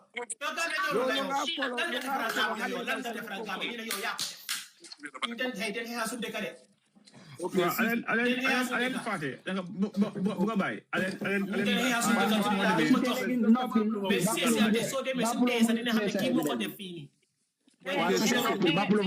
Evidence bi legi nak. Guys, legi may leen ma wax. Da ngeen bëgg xam lu vidéo bi wax. Lu esa fa. Dédé tegal ñu vidéo yow buñu ko wax. Tegal ñu. Dédé duma ko play, suma diké bu ngeen sétane football. Do leen ko mëna dégga because fo ma génné suma earpods bi dafa noise too much légui arrête ma wax leen man I'm gonna tell you exactly gis nga video bi yéna ngay dégga so ki naka tudati Cher Fatou dafa laajte Essa Fall because there is the alleged paper from the PR IEC we wanna ne Essa is worth billion something. So Cher Fatou laajte ko mu ne ko are you this wealthy? After sila ko Essa mu ne ko no I'm not. Mu ne ko si binda bi si paper bi there is exaggeration bu fa nekka. So guy ñu ko wax ne paper bi mu ngi jógee ci IEC xanaa du yaa ko fa yóbbu mu ne loolu is for the public to find out. Why mom is not that wealthy, figure bu fa nekk is exaggerated according to what he was saying. So why they got the glue because they bole I comedy, people are question and answer figure ak you know. Why the main message is Lightning why paper is from IEC. Why bunkolage are you this wealthy? Moneko no. Figures are being exaggerated. Sila ko guy wonder how can people IEC publicly take a yobu loko fofu. She's on a point. Sila len tontu muna len ne is for the public to find out. She said I'm not point. No. I'm not wealthy. I'm not point because if exactly mom. No, because they go post question. Bamba. Let me the question. Billions. Arlen, wait. Mailem marek maleral. Eker fatu def ko lacce mu gene a paper claiming to be allegedly from IEC. You can see the paper am titled IEC and everything saying ESA is worth this amount, billion, whatever, nanga. Sila ko na lacce ESA, are you this rich? Sila ko ESA was no. Muna ko figure bufineka is exaggerated. So sila ko counter lag niya nakala IEC di binde ne yow linga am te yow ya yobu sa document si IEC. Sila len ESA ton today is for the public to find out. Why ton tour ne whether yobu nako wala yobu ko why defane is for the public to find out. So Buffalo. Pangaling wara by healthy video be moy. Then got doc. It's not the complete context of Lihau. I think it's important. With question and answer as well. Wow. The very important man don't say that video be. Why guy comedians in find get cut. It's not continuous. Understand? So legi what na them you hold man sama xamé title bi. Original. For hamne is on cut. Wow. So definitely with ESA file to YouTube, you can consider the full video. Si c'est Haral. To be honest, I haven't watched the full video. According to Buffalo Lim narrate me. According to Buffalo Lim narrate so fake I think I'm not important more. Then set on the whole video that is uncut. You get them directly question and answer. You understand the context of this. It's very easy to take a video away from its original context. Because for the public to find out, then question la one. Exactly. But people can put it just to make it as if he was responding to this one. Exactly.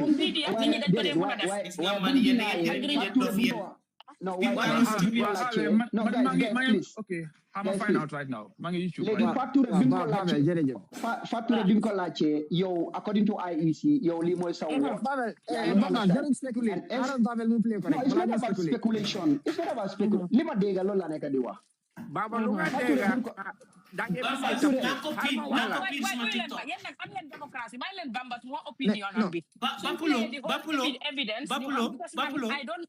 Bapulo, go to the next one. In fact, because you don't have be go back to the second one. Then this not the second one. This not the second one as well. This not second one be as well. It was 2022. It was 2022. 2022. Okay. Lima ler bele. So that interview after election. Lima said time fee. Deguma where ESA said how like would declare net water be. Nyari bi because guy ker fatu mungi insist pour wakone what has the public to know because bara mu don buga 2017 dafa declare bopam why muna ko know is for the public to find out lol la fa wax why guy they were insisting on one thing IEC nañ these documents one thing li nga xamantene mo clair mo nekk ne ESA wax na ne mom li nekk IEC mom lim doon ak mom lim woot Lolo is clear. Lolo is clear. Because every IEC ak mom limu what is different. So no, Bamba. No, I'm not speculating. Definitely. See, answer be definitely. It's been exaggerated. Wow. Lolo one can limit IEC man donu manolo. Wala man richu manolo. So this is a bit. What point this is a bit. lu ngeen war a understand moo nekk na su nit ñëwee esa su ñëwee ne lii la am si compounds and physical assets IEC dañ ko value so dafa des nu ko gars yi value loolu ngeen mun a understand it was not all physical cash no pa xaaral waaye dama la wax ne we have to put IEC don't value no IEC don't evaluate IEC don't evaluate Nan lañ may Babel mu play video ñu ngi speculate we don't know the actual source la wax exactly continuous video no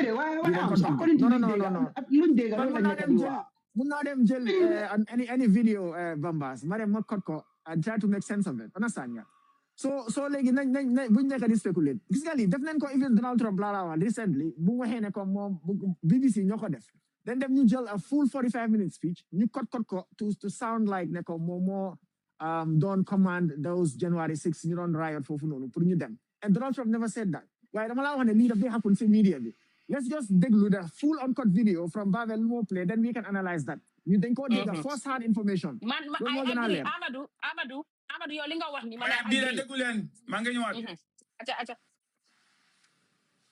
plug ko si sa YouTube Bluetooth bi su fekkee yaa ngi am speaker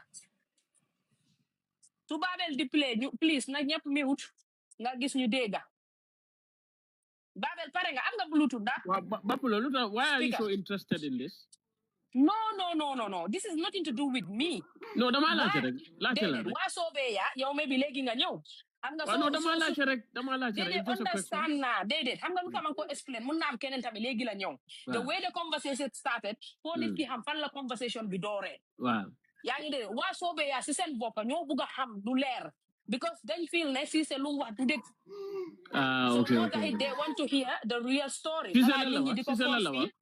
Cissé daal maa fi ñëw alpacas di wax ne Cissé his job what he's doing as a bureaucratic propaganda mouthpiece for NPP a keyboard warrior daf dee embellish the truth about lu NPP dee def loolu laa wax rek xaaral rek léegi war nañoo mën a xoolaat président Essa nag ndax am na 2 billion tey ndax président si baa ko jox ndax are you that wealthy Essa déedéet I'm not papers yi gis am na exaggerations am na errors yu ci nekk parce que ka ko copy moo xam lu tax mu copy ko génnee ko IEC dañ wane ne documents yi kenn du leen copy kenn du leen nataal so pour man ci suma understanding it was wrong for anybody to have gone out and try to publish that ci publication bi sax dañ def ay errors but man foofu loolu is not my issue li important mooy def naa suma declaration to IEC and it is a declaration on the oath ku def mistake am koko def mistake am all right even though man loolu dina ma disadvantage because people bi foog nañ ne am naa dis xaalis bu tege waay I wish ma amoon ko But Essa, wouldn't it be nice tey ku la xool rek yow Essa to be honest dama lay wax rek transparency pour xeex corruption ak lu jub dégg la loolu lañ dee séntu understand nga wouldn't it just be nice Essa si boppam ne hey man de lii laa am mu ngi nii pour ëllëg boo leen ma tànnee fooguloo ne loolu moo gën a rafet dan ñun ñuy spéculer media bi di dugg fële di record di joxe fooguloo ne yow you would have been nice nga jox ñu public yéen a ngi miss di focus yéen a ngi am président boo xam ne ba moo dugga def na déclaration fa mu toll fi mu nekk def na déclaration yéen gis ngeen di gap gis ngeen di différence yéen adressé leen loolu ñu ngi ko wax de déedéet bés bu nekk ñu ngi ko wax ñu ngi wax askan président ba loolu gën a important Essa Faal ku toog a gudd ñaata la nga waaj a bugg a ñëw de déedéet loolu moo gën a important the whole purpose dañ bëgg a réew mi yëpp xam ne Essa Faal lii la jar déedéet loolu important pour ëllëg lu important xam nga lan moo important waaw ku ci nekk lan nga jaroon ba ngaa taxaw waaw ak ba nga jeexalee li nga jar waaw ñu waxtaanee loolu gis nga man su ma yàlla mayee ma toog juróomi at hens li ma jar moom lañu war a compare ak li ma jar fi mu nekk su ko defee ñu door cee wax waaye fi mu nekk yéen fekk ñu xam bi amaguñ di waaye fi mu nekk xam bi waaw is of no consequence xam bi bariwut solo xam nga xam bi pour lan la pour denc ko xaar ëllëg si bit ok ka fa nekk nag ka fa nekk moom lañu war a xool mbiram seet ndax affaire bi jaar na yoon ndax jaarut yoon yow loo gis bosam déet man kañ loolu pour yéen la yow tam sam mën naa gën a yomb si sa campagne bi ne am président Barrow joxoon ngeen ko réew mi lii la amoon tey lii la am loolu su ma ko waree wax dinaa ko wax kon waxaguloo si waxaguloo si wax dinaa ko wax waaye xam nga man believuma in politics of personal attacks man duma attack Bapulo foog naa fi mu wax ne it's up to the public for now mooy fii la gars yi combine together. Okay, anyways, so bàyyi xel bu ma tàmbalee bente musoo dégg ñu ne Essa moo saaga kii musoo dégg ne Essa moo wax kii lu ñaaw ñu dem ci tukka bi nag dinaa ko wax ak ajindi bi ajindi bi moo taxaw maa def li maa def sa slogan bi ajindi loolu sax du suma slogan loolu xale yi Gambia yi ñoo ko demand man I am the candidate of the youth of this country and the women ñoom ñooy demand loolu so ca la ñoo demand nag looloo tax may daw def élection bi pour jàppale leen ci loolu loolu mooy suñ agenda that is the agenda of the youth and the women of this country te loolu dafa war a nekk an agenda for all Gambians ñu ne soo amee nguur nga am fona kuñ soxla jeex na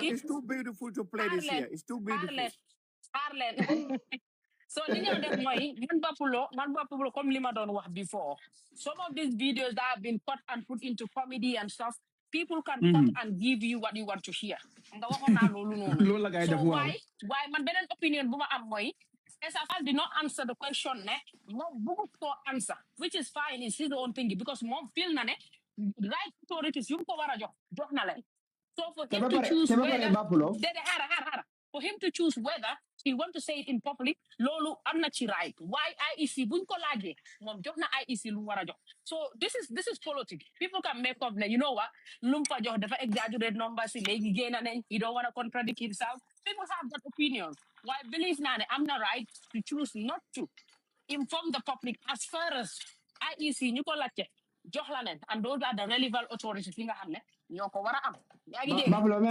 man some seconds rek man ma cabaxal waaw man suma cabaxal te du gudda one thing is clear opposition nga nag cabaxal bu am jom nga door leen ndeysaan one thing is clear moo nekk ne Essa lim woot ak liñ declare li IEC declare is different loolu moom leer na si waxi Essa si boppam yaa ngi understand whether it was Essa's fault or it was IEC's fault waaye Essa li leer si wax ji moo nekk ne liñ declare li IEC declare wala document bi nga xamante ne boobu moo nekk si IEC ak moom IEC di declare yaay borom yaay declare so therefore léegi fan la fault bi nekk loolu moom mënuma koo jooj but li leer ba leer moo nekk Essa li mu wootoon ak IEC lu ñu yore woon is different te foog naa li moo nekk point de siise bi so ma daaneel foofu keneen ñëw jërëjëf léegi ñu may kii ni bugg a bàyyi dafa da nga bëgg a cabaxal yow mi indi vidéo bi non man maa ngi cool arama am la maa wax léegi déedéet bala maa jox déedéet Amadou xara Mariama ñëwal ladies first déedéet Bamba dafa am lu wax fii nii Bamba dafa am lu wax understand mooy facture paper bu nekk di reference was it what the media quoted ne loolu la gaa gis IEC or IEC luñ publish seen bopp la kooku yore No. This information that was IEC paper because Bapulo mungi ame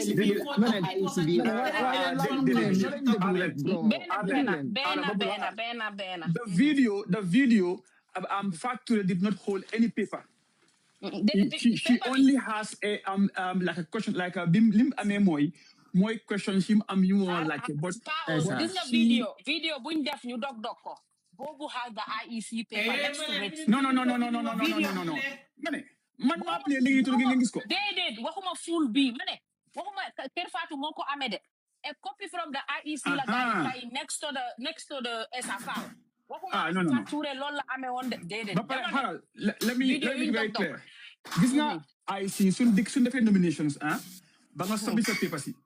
Now, journalists, they only go and they get the information, but they don't get the official copy. According to ESA, that was confidential. They should not bring it So, out. why then they talk singon, journalists ini. ESA, that was confidential. They should not bring it So, out. why then they talk singon, journalists ini, you find now because they are so much interested and keen to know. Kuneka lawyer declare law is normal. You defo nañu ko sometime. So kuneka da nga bina I figures, but IEC do release officially. So fact on this video, journalists don't recording or any video or whatever. They only go on hold. Why media the moko gain one. By right, the Waruta Neka, it should not even be with the IEC.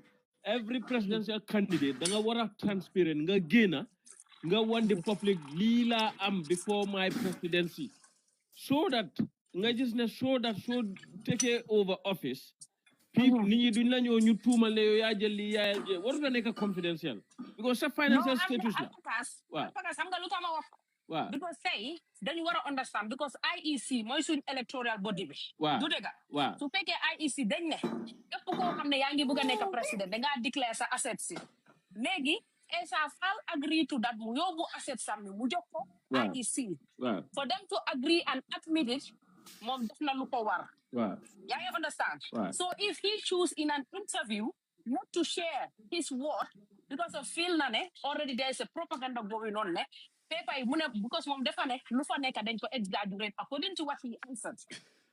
So because man how much whether IEC or anybody is not allowed to remove the question is no, it's a public documented. No, the question is it's not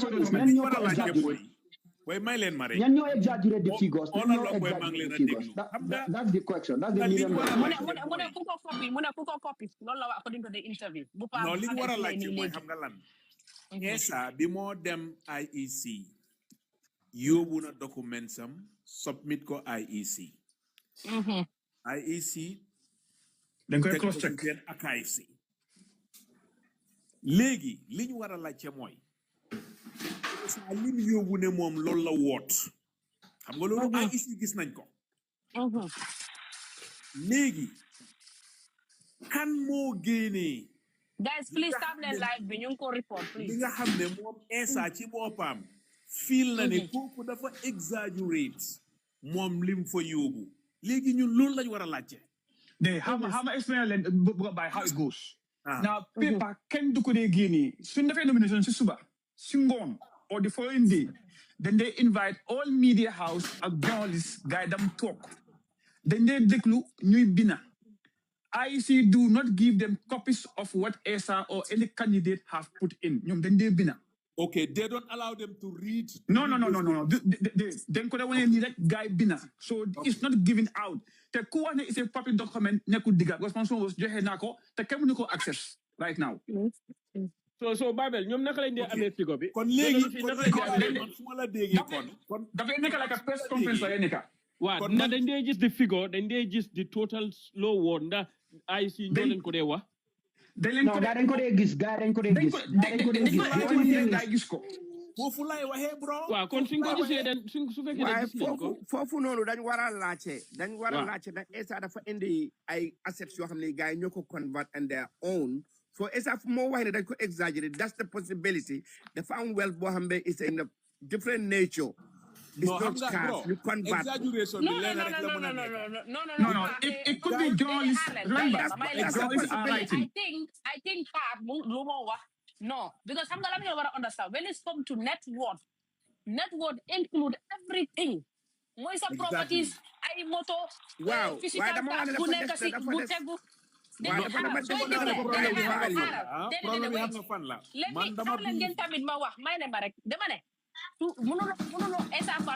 declare net worth mënut a génne leneen luñ calculate loo xam ne journaliste ñoo ko calculate seen bopp loolu make good sense when you declare your asset wala sa net worth da nga declare everything loolu moo dee round up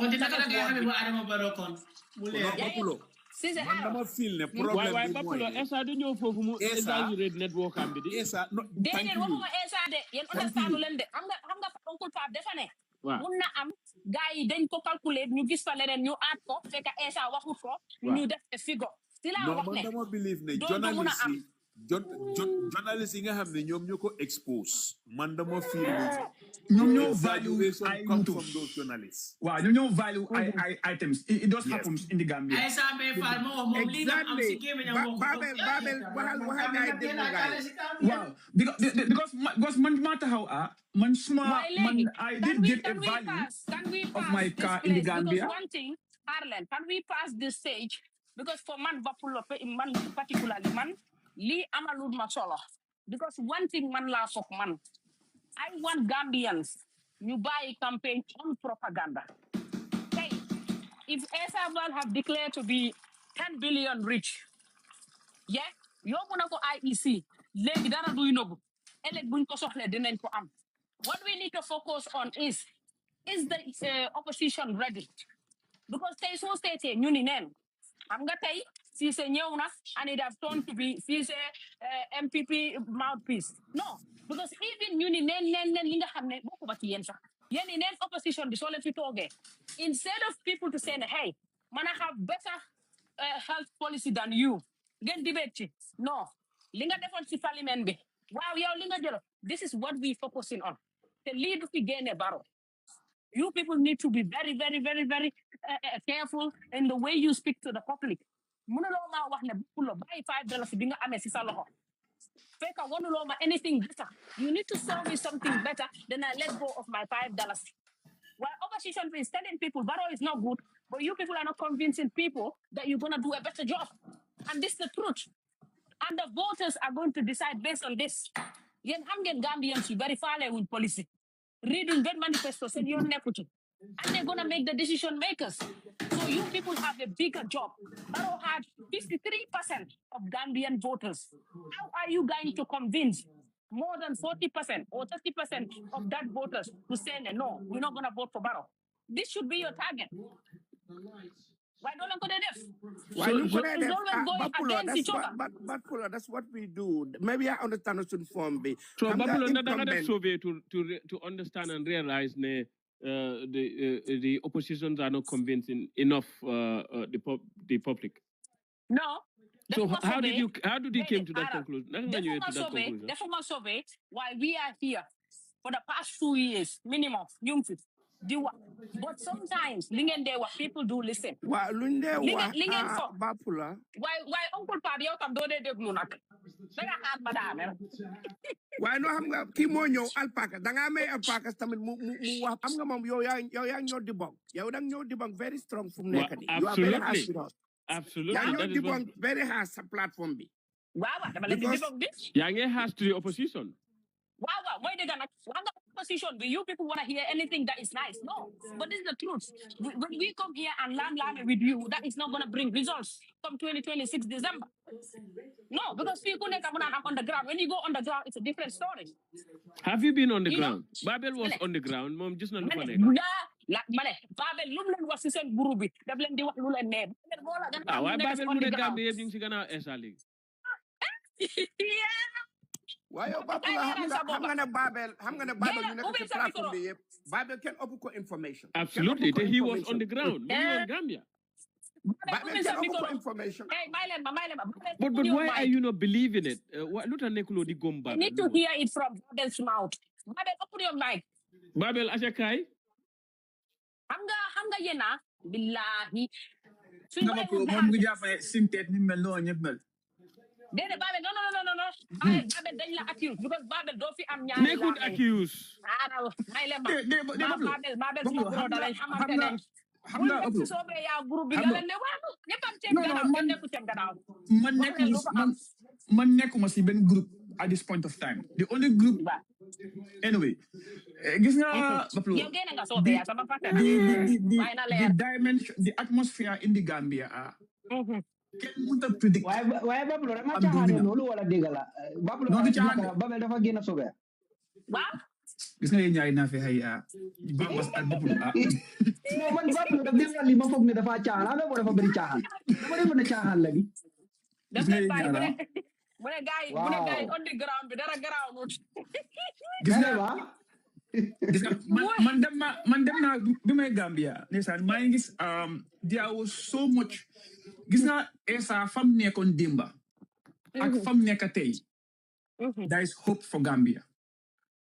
Now ndax dina win ndax du win the same doubt la am si ñëpp across. Babel soo nekkoon politicien du ma la votal xam nga lu tax Babel yow people please nga yow tey boo nekkee ak ñoom soobee yaa di nga leen wax luñ bugg a dégg may leen ma wax suma opinion di nga leen wax luñ bugg waaye Babel yow mi sax dëggan taan yow Babel du ma la doon votal soo nekkoon politicien why you can only vote for a politician mu la votal a civil rights activist parce que du campaign yow de du ma la votal xam nga li ma wax mooy do you know what I'm saying here mooy ne now some politique Gambia now dafa am li nga xam ne ñëpp dañ si war d'accord ne it is very unlikely incumbent mu lose elections musu fa am so amee jàngaaguñ naka la moo xam without coalition why the bottom line here mooy ne if you tell me that people are happy in the country about the current government I'm not 10,000 steps. I've lost 600 calories on walking.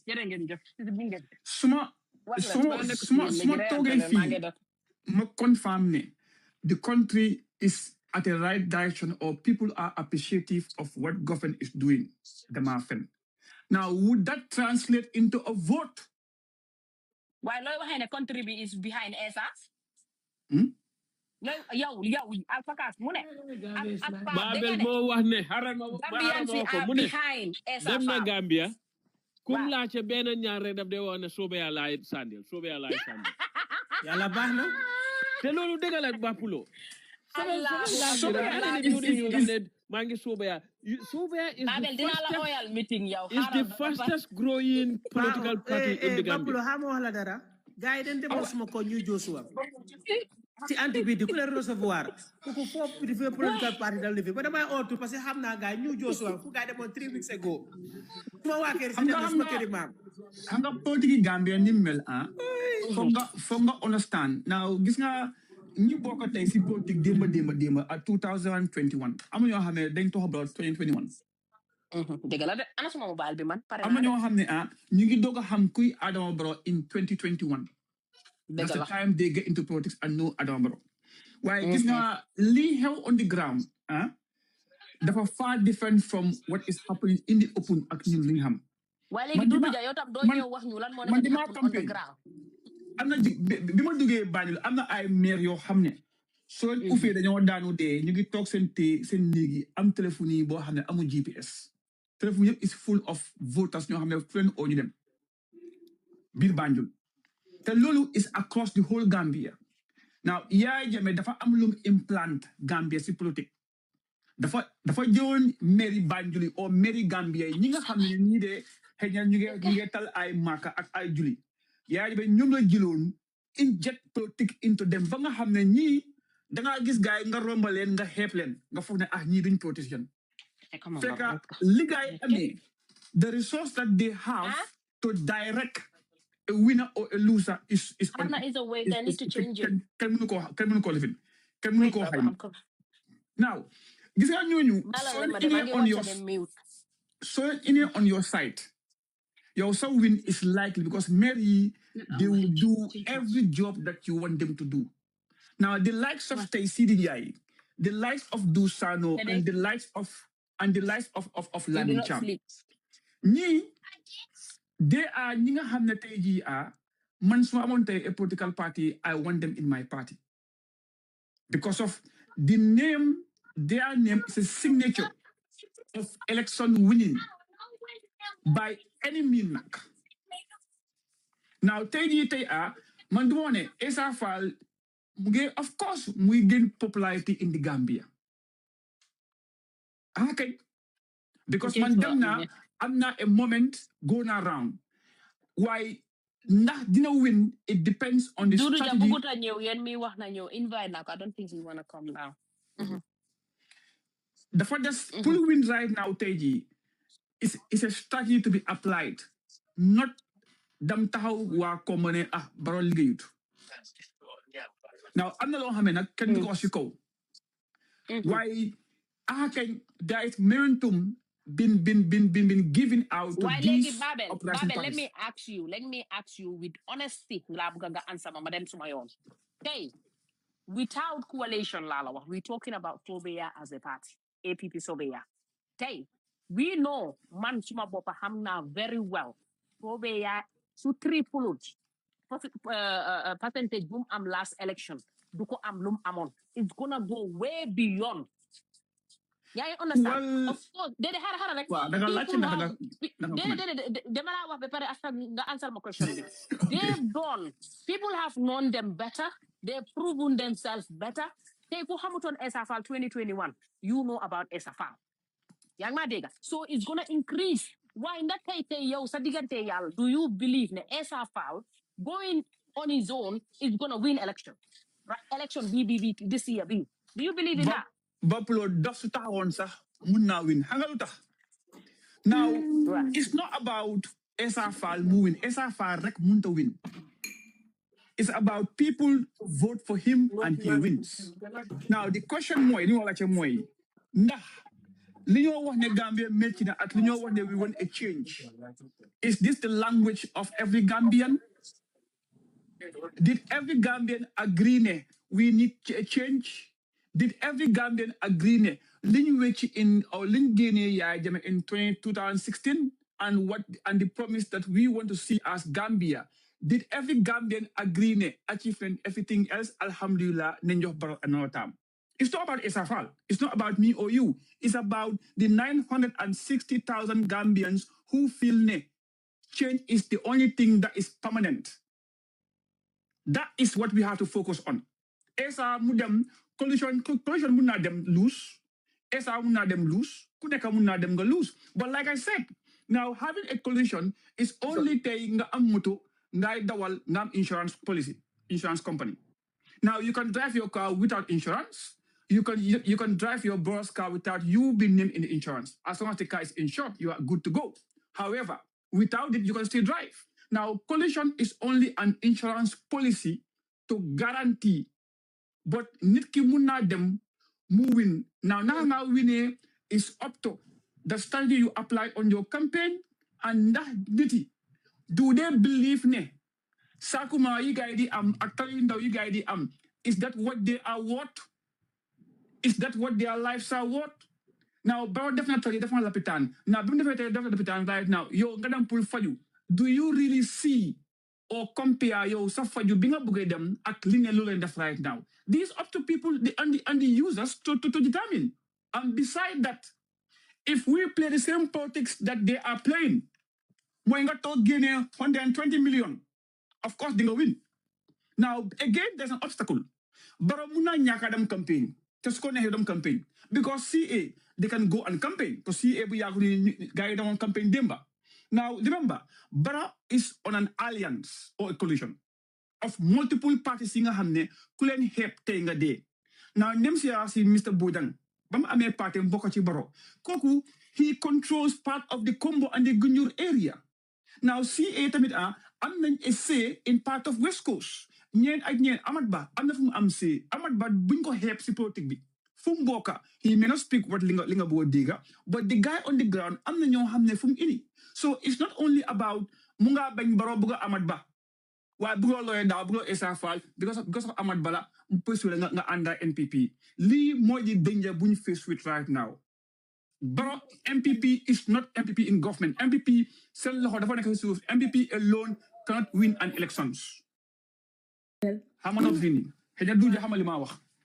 Xam nga fi nga dafa am folal fo xamne dafa important torop moy the issue of ñi dé fal bour gis nga Gambia dafa am realities yi nga xamne dañ ko am gis nga falkati président yi ñu dé diriger affaire yi ñooñu mbéda bi sa do leen fa gis nga ni nga compter am ya mo rétalo ñu lay diriger kay most of ñoo xamne they run nga ñu lay diriger election ba ñi dé pull the shots they are comfortably sitting at home waiting for the time to act. Gis ne at some point ministre boo gis kër la jóge kër bu mu nekk ci askan la jóge ndax ñooñu tamit dañoo fool seen hands ne ñun tam suñ doom mu ngi ni te mun naa ñàkk palaasam su nguur weccee ko ñooñu duñ toog noppi dinañ jóg léegi nekk nii permanent secretary woo minister wo ku nekk fi nga féete ñëpp ay campagne da nga dellu sa gannaaw nga ne leen téye leen ma dégg because man tam suma fa daanoo yéen ñëpp a daanu waaj thank you lila contribute to Gambian politics so léegi in the presence of that truth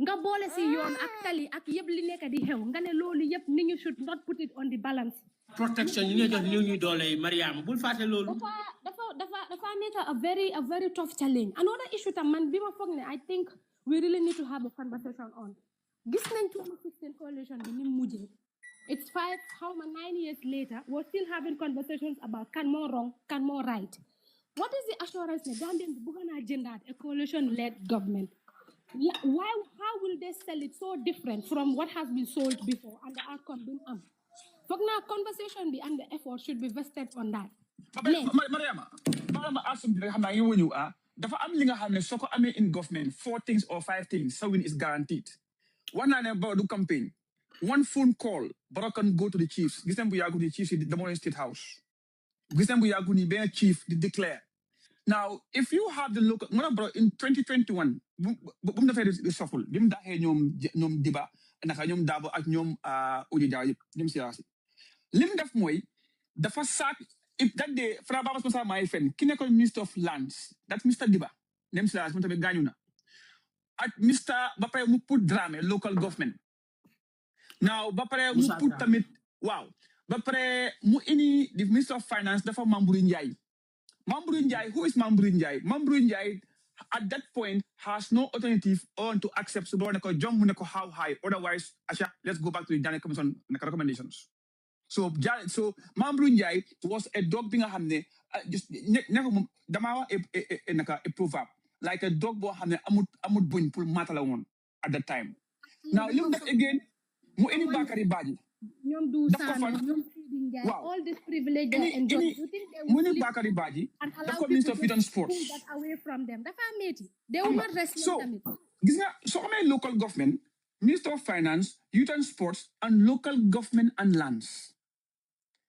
foofu noonu nga lii soo ko amee in ministry now ñun esafa ñu ngi response pour ega koyna campaign in 2 weeks Barrow am na a phone call dafa call Amadou Minister of Local Government and call chief yëpp naka la ku nekk am sa nangam jeex na tak because we still have that customary of following the chief of a country or chief of a village to vote but pare the line of voting is based on social net kan moo la dundal ku fay indi every year nga gis every month nga gis benn permanent secretary dem si dëkki nangam jox gaay nangam pam sec bi gaay dañ ko delloo njukkal ne ko jërëjëf so this social network moo tax président bi nii every day du yo message my friend nga gis at time bu am na kër yoo xam ne bañu la we bu dee bu nekk yaay ko pick up ak diwlin rek ma yokkal la ci lii Babel ba pare xam nga Barrow bàyyi ngeen xel itam leneen li moo def gis nga Barrow mu ngi try pour region bu nekk mu jël fa koo xam ne boole na ko ci executive bi region bu nekk mu jël fa doomi waa region boobu noonu boole ko ci government bi if you look low on Barrow yow xamaguloo politics Barrow mag la kilifa bu teg ñaari jabar nekk président Mariama calm down nga bëgg nga ñëw benn bés rek cokkati ko foofu noonu Mariama can I say something balaa Dudu Jadi wax dafa difficult it's gonna be difficult and I think the best bait biñ am mooy opposition yi ñu massage seen ego yi ñu tegee ko boor ñu am a very uncomfortable truth ñu am dégga ñu waxtaanee ko ku nekk ki gaañ sa morom nga jox ko place tam mu tampa ko foofu noonu ñu waxtaan ñu mun a am lu ñu am waaye bu fekkee ne ku nekk ngay téye naan waaw bañu ma waaye lii waay yii nii waaye Mariama koy blame mooy di position boppen nga blame suñ wàññi doole yi wàññi lu waaye es ñëpp du am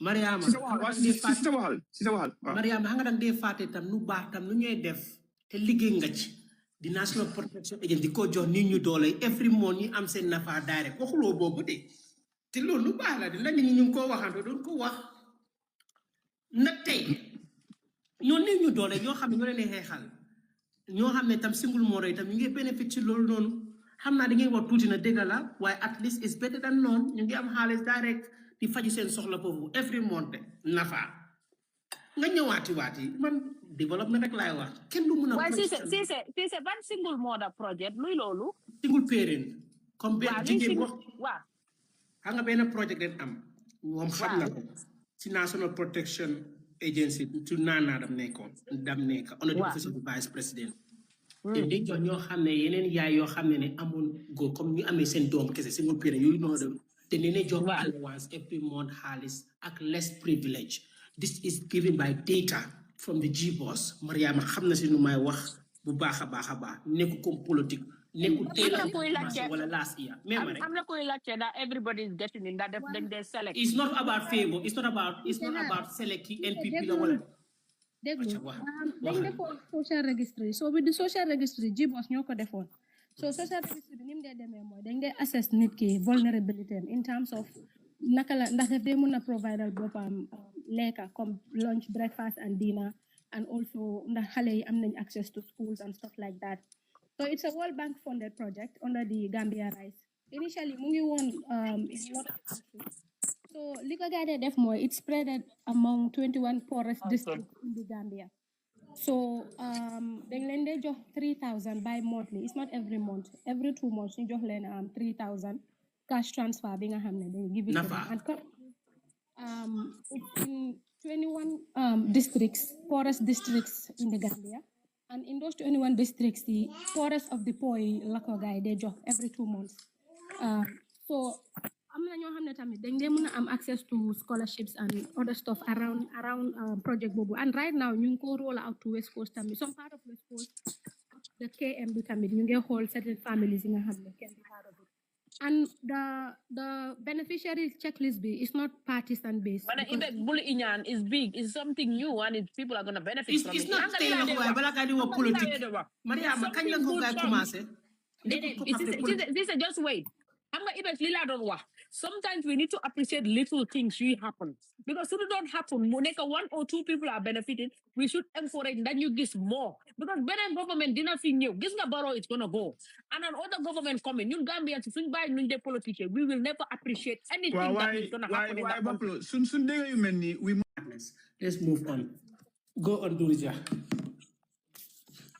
ninale ay sante ay la oustaz si c'est mutal léegi faale mu sa tabaxal nag politique yi Gambia moom yàgg na kenn du wax ne wecceeku amut waaye du ci wecceeku bariwut système bi fi nekk moo tax incumbent bi mu am doole moom lim soxla rek mu play his cards very well lu bari su ko buggee dina ko mën a am always ma wax ko ne politique yi Gambia grassroots la suñu waxee grassroots la minute ne yow da ngaa dem si grassroots bi dajale leen wax ak ñoom most of them dinañ la promise et ñi la promise tey mun nañoo eewu suba génn si ba set wecc ñoo la waxoon lii ñu ngi sa gannaaw ñu ngi lii waaye su jotee doo gis kenn ci ñoom because fi nga duga keneen dina fa ñëw duga kooku jógee fa keneen duga kooku jógee fa keneen duga waaye soo déggee ñu ne la grassroots la mooy structure la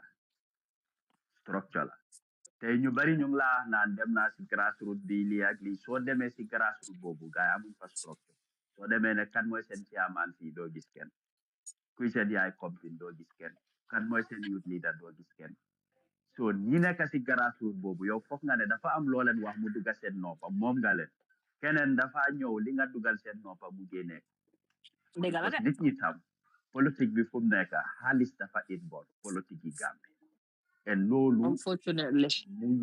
loolu mu ngi door depuis 2018 dem 2019 ci la politique start trip into xaalis and most of the people tey dañ gis ne ñu bari dañ leen a jàppale ñu ngi dégg de Mariama yaa ngi maa dégg ñu ngi dégg de Dudu Jam ngay wax dégguma ko waaw mu ngi wax waaw léegi xam nga looy def dugal WhatsApp nga ñëw ñu ngi ko dégg dugal WhatsApp nga ñëwaati yéen bi si suuf yéen ko dégg bi na leen waaye ñu ko dégg kay Dudu moo tax nag Aïssatou Ndiaye di demande 30 million pour Banjul mu ne na ren baro jox 30 million endowment fund waaw aja man kii Malick mu ci sa fàtte naa ko waaye Mike soo paree rek wa Manyamba si lu buga bay wax legi rek bim ko waxe ñu bari buñ déggé 30 millions ñu ne xana ki wërna so ñom duñ mëna understand fan la mo waxe en 30 millions bobu su ko joxoon mu dugal ko bir Banjul gaay dañ fa jonkon ku ñew do hecc parce que luta yow do mëna isi more than that amount waaye dafa dépend ñoom tam ban stratégie la ñoo am pour 30 millions boobu gis nga nit ñi tey ñu bari dañ gëm ne su ma ko bungee ma jàppale ko bem falu faale tut ma amatul suma time so ñeneen ñi dañ gëm ne ñëpp a am ki nekk ci nguur bi opposition bu bugg a ñëw ñoom ñëpp benn lañ parce que lu tax dañ ko dunda dañ ko experience parce que ñeneen ñi fii ñu fi nekkoon APRC dafa bari de coalition bi ñëw nag convince ñu bari waaye ñeneen ñi dañ toog bés si biir di laaj seen boppa lan laa ci am lan laa ci jëlee soo buggee sa soxla yu bari mu faju foo jaar nguur doo ko jox gannaaw and again it comes to define politics si benn angle ne it's a struggle when it comes to power struggle bi in what sense ñaari mbir la ku di politician wala di incumbent yi moo am authority ñaareel di resources bi moom moo ko contrôle moom mooy seedaal da nga bugg a tali moo la mun a defaral tali da nga bugg a lapitaan moo la ko mun a sempal da nga bugg a school moo la ko mun a isil on the other hand most of the opposition ñoom they are just criticizing and criticism boobu yëpp su leen nit ñi laajee loo ma mun a defaral mooy soo leen ma fale unless nga nekk in government that's when you can deliver service naka nga mun a convince nit ñi ne ki fa nekk génnee leen ko man ma dugal loo leen soxla yëpp dinaa leen ko jox and on the side of ku nekk on paper lu bari lu ñoo defar it is okay and dal na coalition 2016 bu ñëwee liñ expect si funds pour def moo tax lañ njëkk a ñëw ñu ne a jàmme yóbbu na xaalis bi yëpp dara nekku fa the coffers were empty honorable Halifa Sallah moo génn mu ne déedéet because waxut waxi kese dafa def gestoom mu def some consultation ñoo xam ne ñoo nekk ci faana yooyu ñoo ñëwoon ko ne loolu amut so loolu was a mindset boo xam ne yaa ngi ko doon bugg a use ne dara am léegi su dara amutee nooy def just few days ago mag doon waxtaan ak kenn dañ doon discuss rek gamba ma ne ko Gambia ñun léegi-léegi suñoo waxtaan alal buñ foog ne moom la Gambia amut ko su ko amee tam dajalewul ko maanaam collecte ko mu génne ko tey soo ñëwee tax Gambia bi ñu bari duñoo fay tax ak système bi li fa nekk ju jaajak li jaaree kañ leen start di collect all this billion just few years ago let's start revenue bi muy increase at bi collect nañ nangam billion at bi collect nañ but before it wasn't like that ndax mun nañoo collect lu ëpp loolu yes of course why at times it comes at a price because so buggee depends si tax based economy ne lu nekk da nga koo génnee si citizens the citizens will come back at the government yooyu moo dee isi revolution because dinañ dem ba duñ ko antalaat li nga teg ci ñoom duñ ko mun a yóbbu and moo tax léegi-léegi yow sa boppa foog nga jéem a oyof tey VAT ci boppam exemple ne minti di nga dañ see dog VAT muuru nga dog ci VAT lu nekk dog VAT pas sax ñu dugal fa VAT su yàggee nit ñi la moo ñëw affect deeply ba nga xam ne ñoom they will rise against that waaye ñun luñ am bariwul and lu bari ci opposition bi li nga estimate su ma ñëwee dinaa def lii su ma ñëwee dinaa def lii fan ngay jëlee xaalis bi ñëwulaa sa xaalis bi bopp soo ko amoon you'll be doing it now bala ngaa dem into government waaye most of the opposition suñu amee xaalis ñu am millions tam duñ ko fa dugal because amuñ garantie ne dinañ wéy they will not bring those millions that dañ ko dugal into development arama defaral ko nit ñi because ñoom luñ fa si mooy ne di incumbent moo fa toog moo amee kees si réew mi moo amee lii gis nga that mindset nit ñi tam comme que moom moo fa toog moo amee kees bi ara ñu dem ak moom pour soxla mu faju waaye another thing luy dëgëral sa grassroots mooy di criticize nit the people talk dañ ko war a stop xaalis bi dafa mari xaalis ki nekk ci biti moo gis loolu amul njëriñ is not benefiting the people waaye ku nekk ci biir moom am na njëriñ ci moom and dooleel na politique am gën na ko get connected on the grassroots mbooloo bu mu am all the time mu ngay yokku waaye yow mi ci biti yow you are seeing differently waaye moom mi fa nekk su sañoon sax ñu yokkal ko loolu daf ko gën a dëgëral wax naa ko suma benn waxtaan ma ne since Tani Jawara nga ñëw si jàmme ba tey baro mit the people too dafa dooleel seen nguur daf la gën a connect politically kaatong ku koy na am na place yoo xam ne soo gisee président di fa dem ak yoon yi nuñ mel with the condition mit the people too moo ko waral waaye su fekkee ne dañ yokkee léegi nañ change stratégie bi nañ ko jox ñeneen ñooñu duñ mus a gis président bu ñëw si seen dëkk yi ñu def jéew ne dañ jàkkaarloo ak président ñu waxtaan ak moom loolu meet the people for moo ko dee mun a facilitate waaye without that ñu bari ñi ngaa óolu sax di leen jox those missions ndax dañ far si yow another point bi ma ris mooy ne ku nekk daf dee wax ne ok moom réew mi la gis tey lu ñoo wax mooy ministre yi ak ñi buggaay campagne dañ génn ci politique waaye ki fa nekk moo leen jox place en kooku su winee mooy tax ñu nekk fa su opposition bi ñëwee daf dee daaxa ñëpp et change of government su amee ministre yi ñëpp nga dee faa génne leen you bring in your own people so kooku soo ko buggee na ko tey bul campagne yoo demal toog te yow soo winee da nga koo génne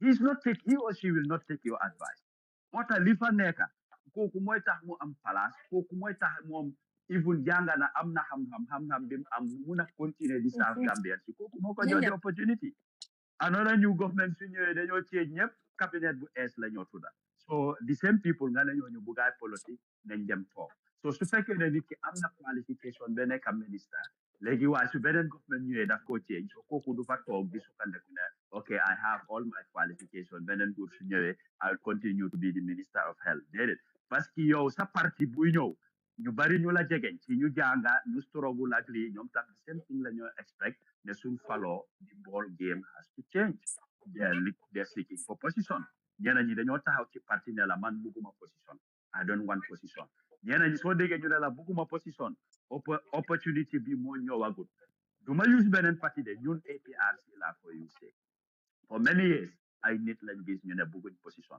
man ñeneen ñi dañ ma ko wax personally waaye bu breakaway bi amee nootu alliance dem seen side the same people ñu doon wax bugguma position ñooñu ñoo run away with the position ñoo enu palaas yi and ñeneen ñi enu nañ palaas to the extent tey bugguñ juboo sax parce que juboo su amee you're going to lose your position so most of the people lañ laa wax du dee déggu ci ñoom suñ amul opportunity bi dee throw it away dañ ci dee distance seen bopp waaye di moment ñu am ko dee grab it danga naa déedéet xanaa du kii moo doon wax nangam so people play their cards different like seen strategy xam nga ñu bëri jeex ne baro mu ne munut loolu beginning bi la woon waaye ñaata at la def ci presidency bi place la boo xam ne soo fa nekkee people come to you in different capacities di nga dégg advice dina am ñu share experience you learn every day as a president every single day you are learning so for spending one good year you should master the game of politics and Barrow is at the helm of issues tey am na ñu bari ñu daan taxaw ñu xam ne suñu waxee de shake him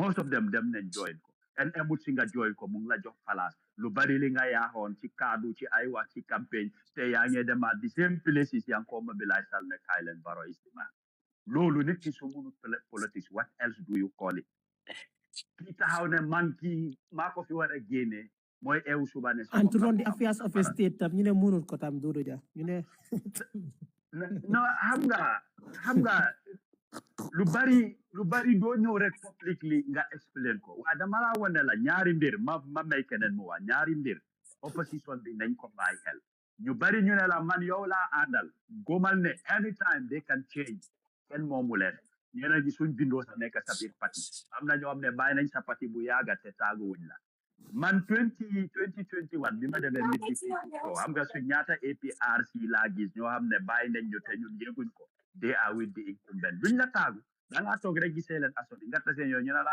man dem naa de waaye soo leen gisute duñ la musa wax ne la dem naa you keep believing that they are with you while yoo xosu nañ bu yàgga because tey fu opportunity am mooy ne lan ci incumbency bi la nekka en politique bi dafa divide fi gën a de jafe mooy si rulal bi en ñoom luñ gëm mooy ki fi yàlla teg ñun moom lañoo àndal ñun daf ñu dal biñ demee ban sax ne mooy eew suba ne and to run the affairs of a state tam ñu ne mënul ko tam Dodo Jah ñu ne no xam nga lu bari doo ñëw rek publicly nga explain ko waaye dama laa wane la ñaari mbir ma may keneen mu waa ñaari mbir opposition bi nañ ko bàyyi xel ñu bari ñu ne la man yow laa àndal gomal ne anytime they can change kenn moomu leen ñeneen ñi suñ bindoo sa nekk sa biir parti am na ñoo xam ne bàyyi nañ sa parti bu yàgga te taaguwuñ la man 2021 bi ma demee nit di ko am nga suñ ñaata APRC laa gis ñoo xam ne bàyyi nañ ñu te ñun yëguñ ko they are with the incumbent duñ la taagu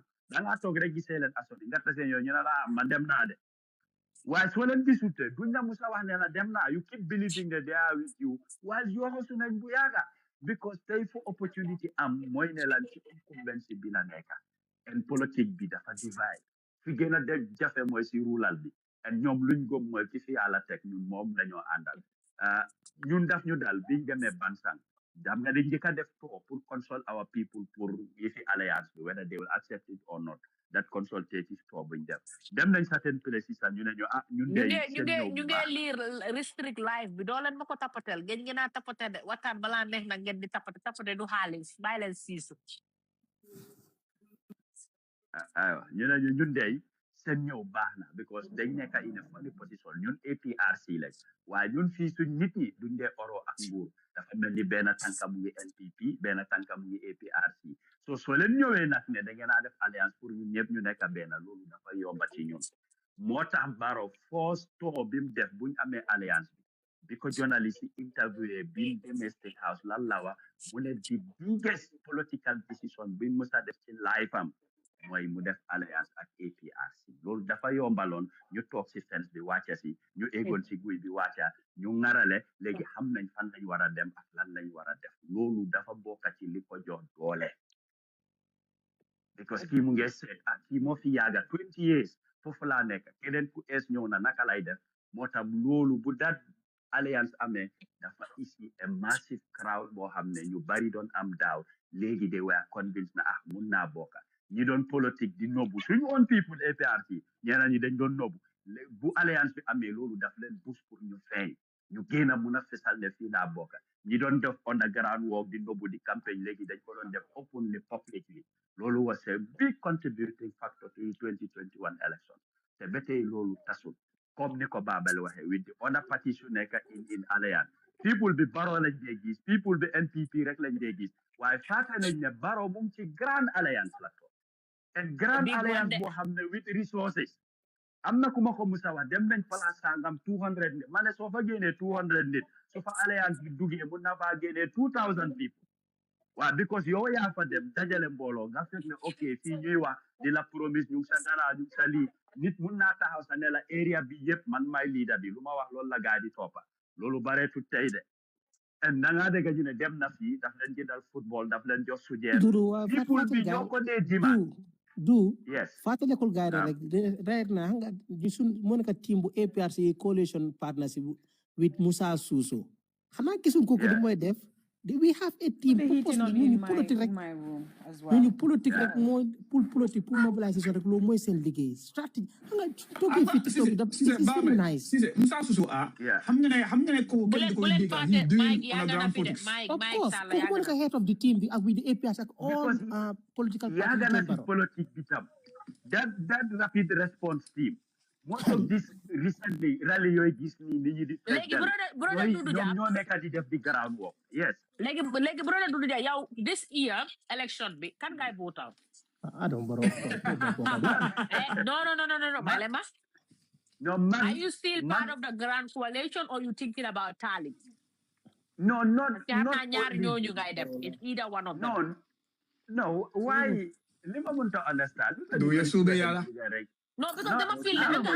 déedéet brother Doudou Dia xaaral ma wax nga man maa waxaa suma xel dama ne dama feel like ne maybe xam nga comme li ma dee wax naxaate bi dafa bëri and if you're on the ground you know the reality so sometimes yow mun ngaa xam ne ok man maa ngi si alliance bi already with the improvement waaye yow da nga am sa opinion because dama dee déggaloo dee wax there are so many things yoo xam ne you don't agree with it then there was an opinion ci loolu but Talib is on the side whereas maybe yaa ngi seetlu Talib ci lan la nekk di kurukuru so moo tax ma ne tey su naroon a jël decision xam nga because tey nii soo waxee kañ ngay bootal boobu dama la doon feed foofu rek soo delluwaatee dinañ ne wax na fale boobu ëllëg dañ laa def headline xam naa loolu waaye luckily yaa ma gën a sunaay bi rek nga ne ma déedéet du ma la ansa ëllëg dañ la doon aj ne Doudou Dia na boppam ba pare not only that kii honorable Bakary Ba mu ngi launch xaw ma partem fana barki demba Bakary Ba ji foofu Bakary Ba tankaranaay waaw maa ngi ko sant demba waaw so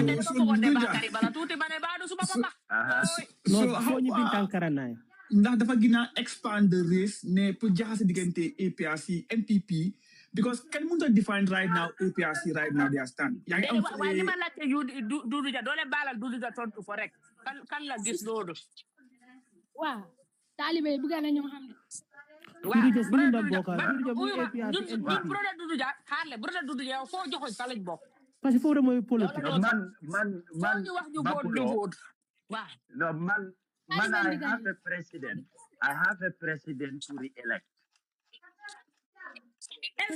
to understand the language moo nekk automatique understanding bana ko turki jam dafa am lu ma la bëgg a laaj rek booy du man dafa am lu ma la bëgg a laaj suma doom bi bu dama bàyyi yu du yow man xam naa ne ku xam Halifa Sallah nga yes yàlla baax na jëflante nga moom ànd nga moom bàyyi la ma gis ngeen dugalante nga nekk bu nga bàyyi fii xale yi yabaate ñoo fi nekk ci yoon yu bari léegi dafa am lu ma la bëgg a laaj li la di diasporas a vision of return and giving back really boy may leen doo leen ko defal gis naa fas bi project la waaye may leen ma rek ma laaj yow tam déedéet xaaral oncle bu gabaay suñ idée loo xam ne suñ point la ñu nit foo ñu cabaxal ñu wane suñ kontaan te ñun la maa si digga bi politique bi nga ne politique sax na commencé waangu waaw nangul ñu boobu yow it ok naka lañ dee defee big screen wat léegi Dudu yow comme li ma wax ku xam Halifa nga dugalante moom yaa liggéey naa ak moom nga ba pare liggéey naa ak moom si liggéey nga moom léegi Cissé dafa am lum fi wax ci Halifa mu ne Halifa Sallah dafa bokk ci National Assembly member yi nga xam ne jox nañ leen laan Halifa jël ko amin play naa fi vidéo boo xam ne moom Halifa Sallah si jëmi boppam mu ngi wax ne ofa nañ ko laan waaye jëlut ko léegi yow dama laa laaj ci sa capacity xam ngi nga xam Halifa ndax Halifa doon na nit koo xam ne du bala nga sontu nga mema ko jox laan Halifa jël laan boobu no Dudu laa wax moom su pare man Dudu balaa moo wax no déedéet man ñaanul la Cissé Dudu Jale laaj non Dudu Ja dama ko bëgg a teg tam lu ma wax parce que mu ngi maa misinterprète déedéet lu may wax ñaan naa la rek man xaaral ba Dudu Ja tontu ba pare non Dudu Ja dama ko moom non so that Dudu Ja kan have an informed decision before mu conclude yow ñun dañ fi toog di la xaar pour nga isi ñu evidence ba léegi isi wu déedéet déglu ma bëgg a bàyyi man léegi man li ma laaj Dudu dama bëgg rek nga may ñu rek Cissé xaaral waaw ni mu ngi wax ñu laa ñaan waaw waaye yow tamit da nga insist as if the platform bi dama la fi jox waala te amuloo fi benn waala we do respect Chamtar man dama ne Dudu Ja mu tontul ma man déedéet man dooma déedéet parce que man so man dama bëgg a Dudu dama bëgg a yow ma mute sa mic bi balaa ngaa tuumal keneen maa la mute noppil bañ la ne waxal dama bëgg rek nga dimbale ñu comme li kii wax ne Halifa Sallah jox nañ National Assembly members yi laan Halifa jël na bosam ma ne ko loolu amut léegi joobis yónnee ma vidéo boo xam ne Halifa si boppam mu ngi wone ne ofa nañ ko laan jëlu ko ci gémmiñam moom léegi yow maa laa laaj nag xam gim ko xam ak jëflante bi nga jëflantee moom ndax Halifa nekk na leader boo xam ne dinañ ko jox state land mu koy jël jërëjëf bala maa ñëw si sa tontu bi dañ ne nit doo ko xam lu dul ci ñetta benn ngeen ànda tukki dafa bari jafe-jafe dafa bari coono soo àndee ak nit tukki di nga xam ci ko ñaareel mooy ngeen jëflante ci xaalis di nga xam ban façon nit la ndax ku honnête la ku déggu la dina feeñ wala ku mandu la wala ku mun a sàmm alali keneen la di ko gis ci moom ñetteel bi mooy ngeen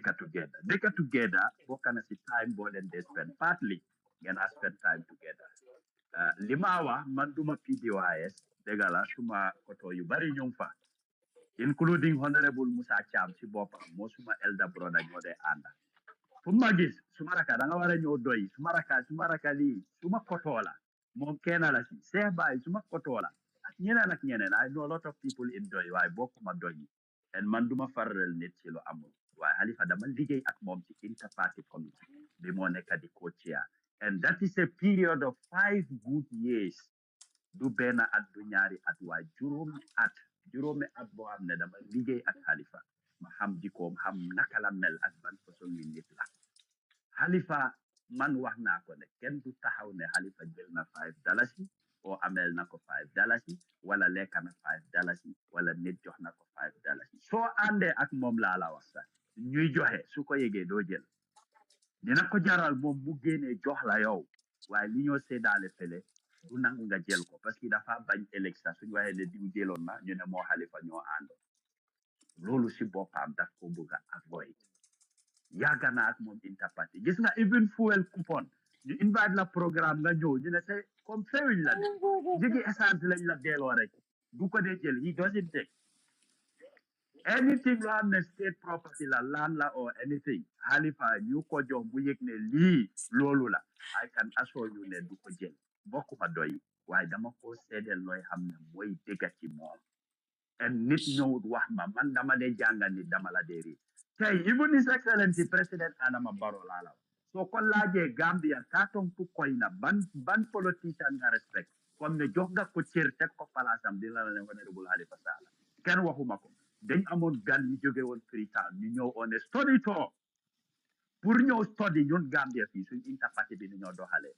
ñu bari dañ xeeb politique yi Gambia waaye Sénégal Sierra Leone dañ ñëwoon jànga si fii ECOWAS ci gàttal rek dañ ñëwoon ay fii pour nit ñu ñëw fekk time boobu 9 political parties ñoo toog fuñ toog noonu lu ñoo waxtaan ak lu ñoo interacté so kenn ci ñoom mu ne dafa laajte ndax opposition bi ak the ruling party ñun ñëpp a fi nekk ñu ne ko waaw mu ne in certain dëkka mënuloo teg di opposition ak ruling party bi ci benn table mu ne for 15 minutes without following wala ñu xeex waaw ñun nuñ mel si interparty bi daf leen jaaxal so gis nga recommendation yooyu moo tax ba Sierra Leone ñëw jàngati ko fii keroog ñun ak honorable Halifa ak amul ñaasi ñun ñëpp ñoo ànda ñu dem State House so moom ak président Barrow seen waxtaan seen diggante ak nuñ mel I was there as a witness moo tax ma ne la su amee politicien bu mu respect the entire Gambia la mooy honorable Halifa Sallah te during the coalition Halifa jàppale na His Excellency President Barrow jàngal na ko def na lu bari ci moom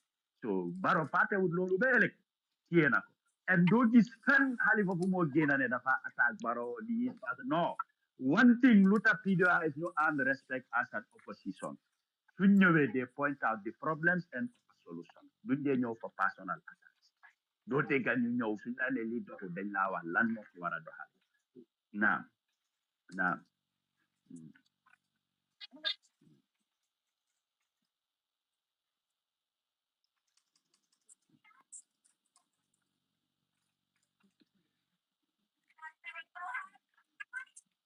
yeah. Okay, why you get Man, my what is very clear. Sisi, have got a problem. Even when I'm speaking, trying to find out. No, man, what man, are you hearing me? Understand? No, why Man, did I tamit ba waxanin ni? okay, Yow dal sorry. luñ la fay waron nañ la ko fay nak.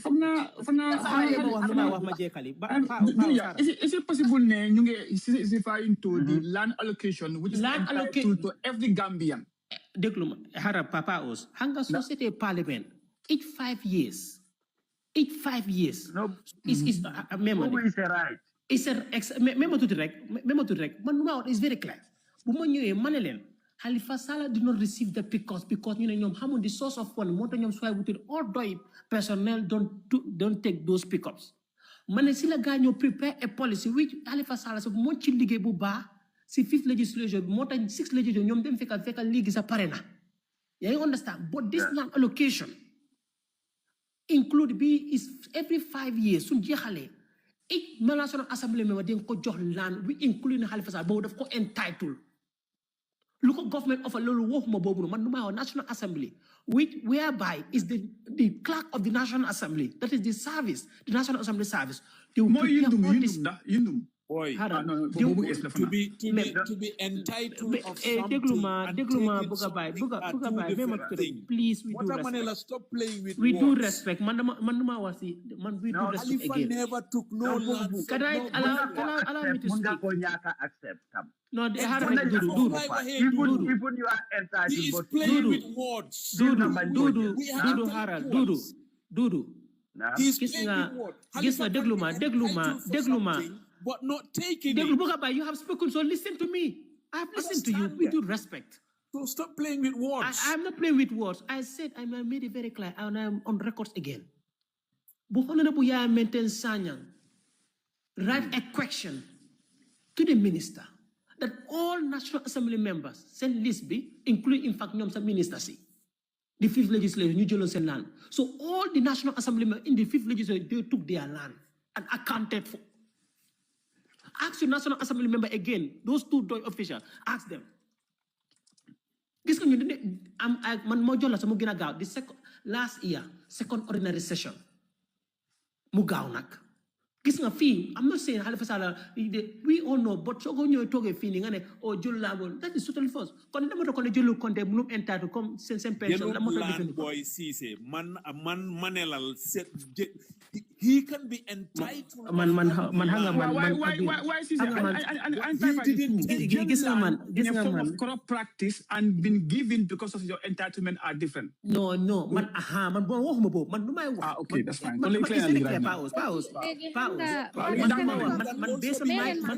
Based on my argument is entitlement of National Assembly member 5 years to the same time. Whereby offer that one I'm not talking about. What I'm talking about is that all the 5th legislature, they were given land, everybody were allocated land and accounted for. Yeah, you understand? Okay, wow, that's fine. No, Babel. No. That is not fine. Khalifa can be entitled to take that land, but he will not take it. You can be entitled to taking something and then say, no, I'm not going to take it. Now, I'm telling you that. So these are two different things. He is anyway, do you call Khalifa the collage? He can be entitled of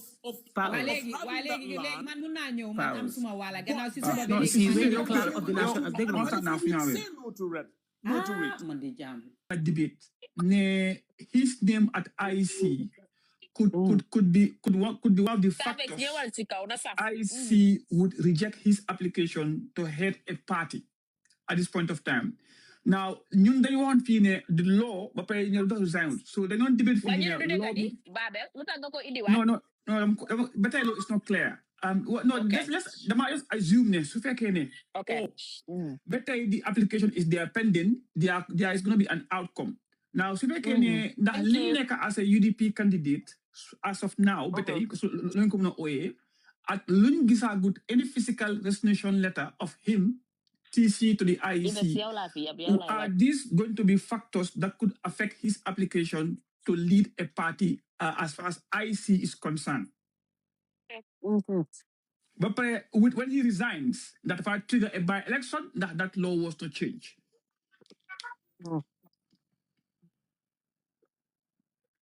Oh, okay. So starting the section.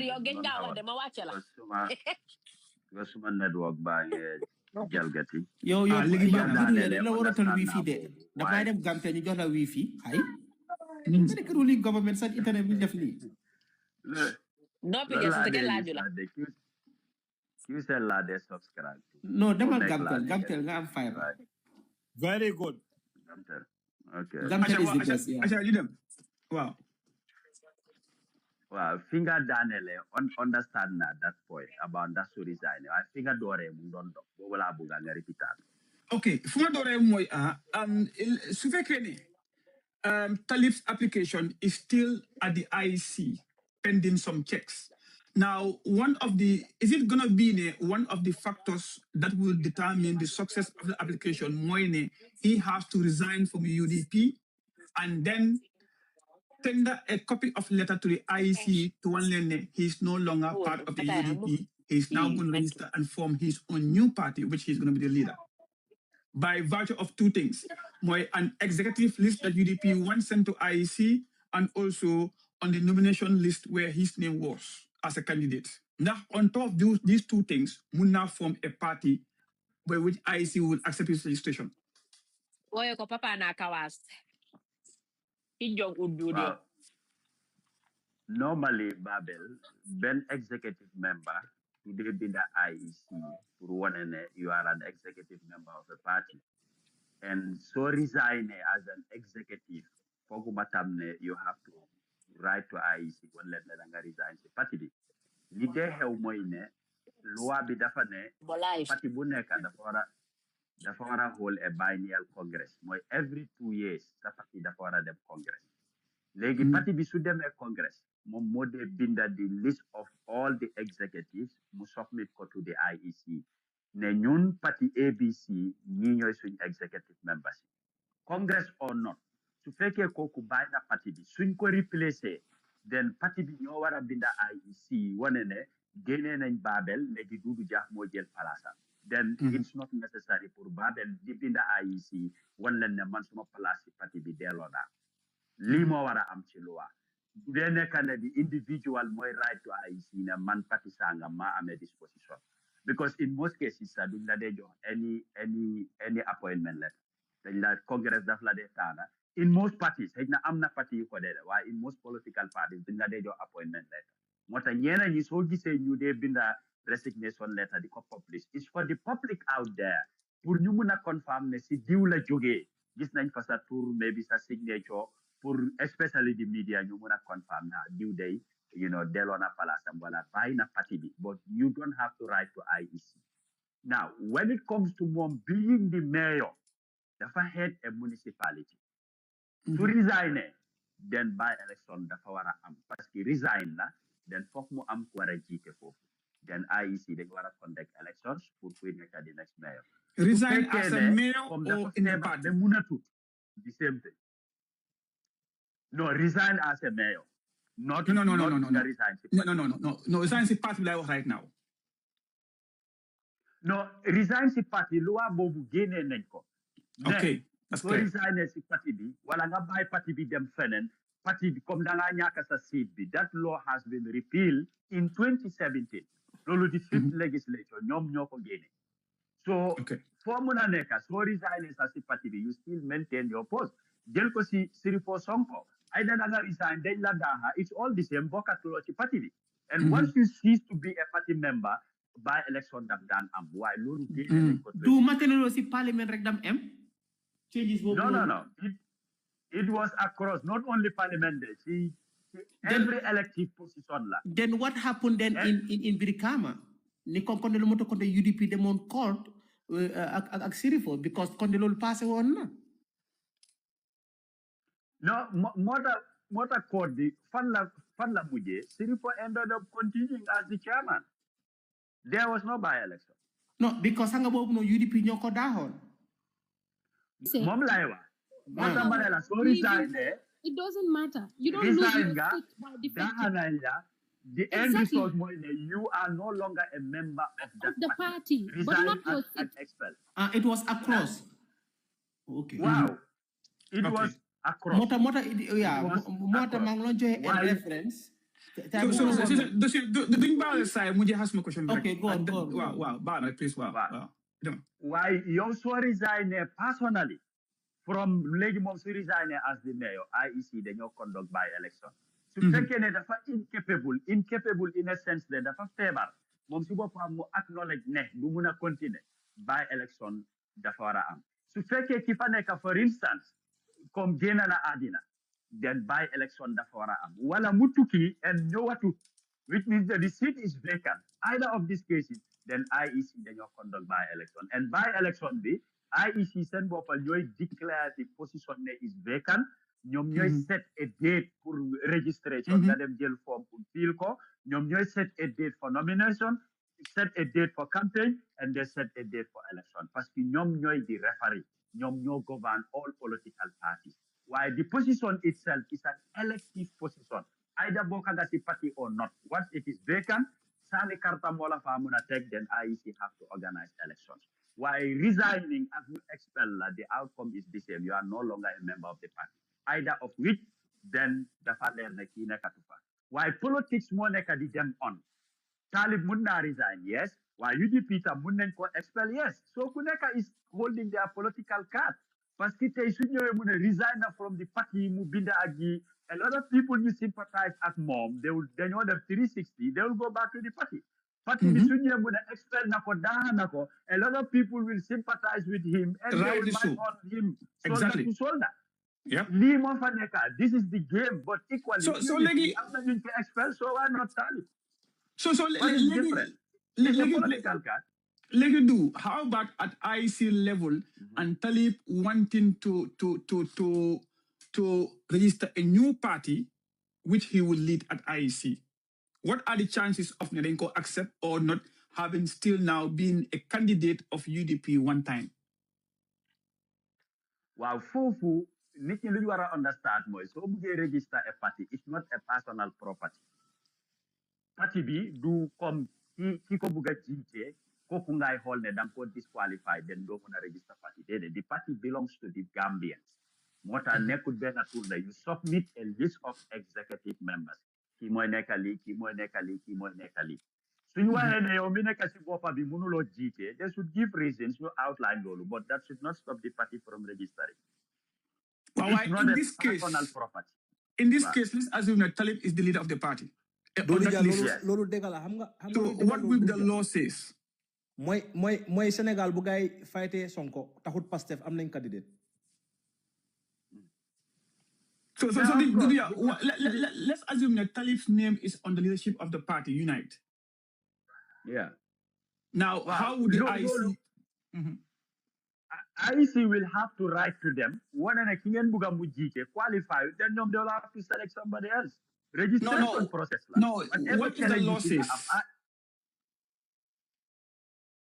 About in the case of Talib, what is the interpretation of the law in terms of that Unite application having Talib as the head of the party? But powers bul fatne guy amon nen ko guy you wat ne new list bu guy defon state election bu yago ne campaign manager and all those with Suleiman Sao, so automatically they would take those new lists. Bul fatne lol tamit they have already slot in those offices bu vacant in UDP. Yeah, so but that you are talking about a new list. What happened to the first list in which Talib was? So how technically again it's the party that will write to the IEC, the individual. What did the law say about in the case of Talib as a good example? Could there be any application to register a party having somebody in a position of Talib right now to lead that party? Is that possible or not? My example of Nat, example. Maybe that could be a reference. Well, okay. Resignation, it comes in two forms, either verbal or written. To take a verbally, Talib declare openly. Ne mom buy na party. Wow. Nyom lu focus more in the no buying officer but not the party. He resigned as a national mobilizer, as a campaign manager for now. No, I'm not in a video bim that he mentioned the party. Nyari video la. No. Do. Fok na daf ko def indirectly. Comme ne ko dafa resign, do ko dega mu wax la resign na, but bu mu def comme like nit ki dang di mëna am pour develop pour nga excel pour dem lifi, but waxu ne dafa bàyyi parti. Motax ba légui ñu ko pose pour mu bàyyi comme no ko nekk di wax rek. Tout politics mo fa nekk di dem. Sympathy vote yu mo lifi non, ñu di bitam lo da mo naka lañ ko hésiter pour def ko.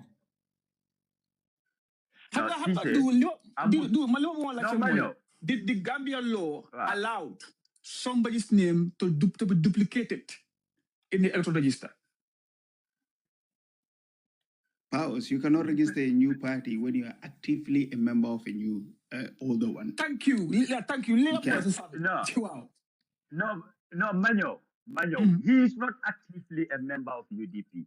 Debro le malade. Manela position am joxe nañ ko. UDP def nañ election ba am nañ a new person ko am ne mo jël position am in the party. Legi pour ne dafa active in the party dédé mënu la nekk ci party nga gëna dem form some movement and party bi ñu tolerate lolu. But he said, but do He is a mayor who went IC's list Talib Bensouda as a candidate on the UDP. Manela lua bobu, it's out. Ne so lose sa city party you lose the position. Lua moku gini. I'm talking about IC if you go to your records, whether Talib Dahanenko, Dahuiko, they still have his name on the UDP as a candidate before. He was nominated. He was nominated on the UDP ticket. Yes, exactly. I vividly Now, understand. 3 years down the line, a party called Unite. Wow, 3 years down the line. I thank you. Now, he just can't. The party can be registered, but he cannot lead the party. Thank He you. can register the party, but he can't lead it. Thank you. Okay, Jerry. Wow. He can be the leader. Wow. Popular don't wahene. Yes. Wow. Popular don't wahene. IEC should notify them. Then they should bring somebody else to lead. Exactly. Okay. Now, lady. Why want to stop the registration of the party? Because No, that's absolutely personal not. property. Absolutely not. Yes. That's fine. But do. So my final one right now, Mega, could it be if Talib knows these things and went ahead and still put an application? Could it be now what these things what would be the outcome? But Dafko Def as a political tactics come November, September, October, resign from UDP officially and go and stand as an independent candidate backed by Unite, thereby having an uncontested way to lead the party or to lead anything. Well, it could also be another strategy. You will not rule that out. Paski so ahead it is not fun. He's surrounded by illegal people who know from exactly. Rodam, from Yayam, they know what the law says. It could be another political strategy. I wanted to ask, Brother Dudu, come to check currently understand. Hana Munga register a party without submitting the full list of your executives. As a manifesto. No, you cannot do that. No. You cannot do that. Meaning it's not submit a constitution. Now submit a constitution. And constitution and the constitution is not going to be a personal memo that outlines the goals, the aims, all the do's and don'ts, yes, about Congress, no the Congress and all the positions, what are the responsibilities, submit and IEC will go through it for one and approve the constitution. Before starting to registration. What manifesto. No, okay. Go ahead first. Manifesto is optional. Why the primary focus more a constitution? Parce que the guiding tool. Comme nakala party bobu wara dohe. So munulo register without a constitution. And constitution be so for them do for that I. They we. It's not referring to you or party la. So they get you the party do ban on it. So they okay now you'll go on independent. Jarud let them register anything. You go on independent. Hejnalinga sohla mo nomination under the IEC one and interest for the content. Why for this political party you submit a list of executive.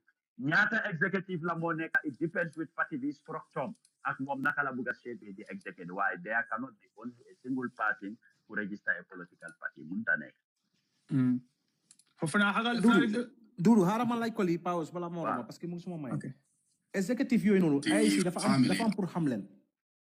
Xam nga mun nga bina Modou bina Mariama bina Fatou bina Lamine bina Mohamed. Dafa am pour xam len personally o da nga wara indi sen document Mohamed diw ak diw ndax No, they don't need to know them personally. Network be more hours they don't need to know them personally. Legi yow so fa bine Donald Trump bina fa Babel fele bina fa borom deka bi dem jox ko IEC nak ne ñi yoy suma executive fekk ñooñu they are not exist. Sen bu sa carte number yi dafa yéneka dañ koy cross check. No, lolu motax ma laccé way ki waxut they don't have to know them. No. Bobu pour signatures si moy dafa am requirement those for in all the regions whether they are executive members or not. Lima wax moy so register nga def fa Donald Trump ak kenen dinga whole congress and congress be IEC dañ dé attend.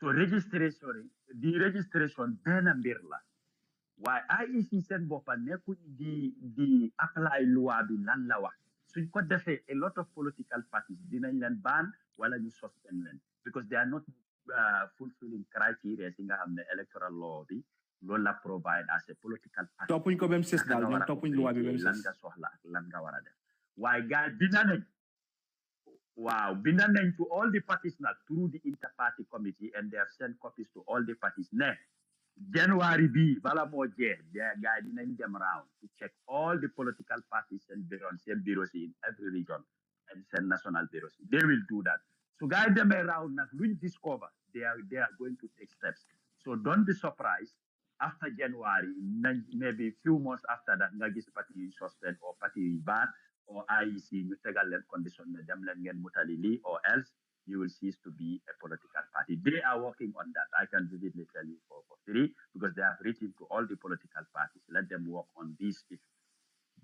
Dudu yow xam nga ne Gambia political party yi fa nekk yëpp okay passé wut ñetta yi nga xam ne ñoom ñoo am bureau every region passé wut three political party foog na no am nañ de they have maybe maximum 5 exactly am nañu maximum jël ko 5 6 man fu ma bëggoon a shift the conversation a little mooy fooguloo ne it's high time ñu make it mandatory if anything like that ne political party bu register war nga contest other elections yi at least ñu am a felt of them in our activities let it not just be after every 5 years doo leen déggaat ba election jotaat fooguloo things like councillorship national assembly at least even if we know that is next stage but you make it mandatory you should have a certain number of councillors yi nga xam ne you will contest ak national assembly bi then at least ñu mun leen a gauge qualify them as parties waaye dafa am ñoo xam ne away from registering and the secretary general bi you don't see or hear from the other members of the party wala nga feel seen presence anywhere ba balaa election di ñëwaat foogloon it's high time we make it sort of mandatory ne parties should contest all contested elections at least I don't know if you understand what I'm trying to say. Yeah, of course. Understand now, and it's very important. I can tell you in 2022, to fake a mistake, IEC organized on a stakeholder workshop. All the political parties and stakeholders were present. They brought up this suggestion. And the IEC then in 2 electoral cycles, to fake a contest to law, then they had the registered on a party. But the political parties, they turned it down. They said no. IEC, they are not lawmakers. They can only make suggestions, amendments, new review, depth adjustments, changes, new parliament. Why the political parties can support it. And since support parliament, it's going through the window. Then parties and bopa no pare would put that serious. Why to be honest, IEC make a lot of suggestions. Even party financing, come party ame halis, falla halis bidijoge and all that. Political parties communicated. They are not funded by government, neither the IEC, so it is not their problem to need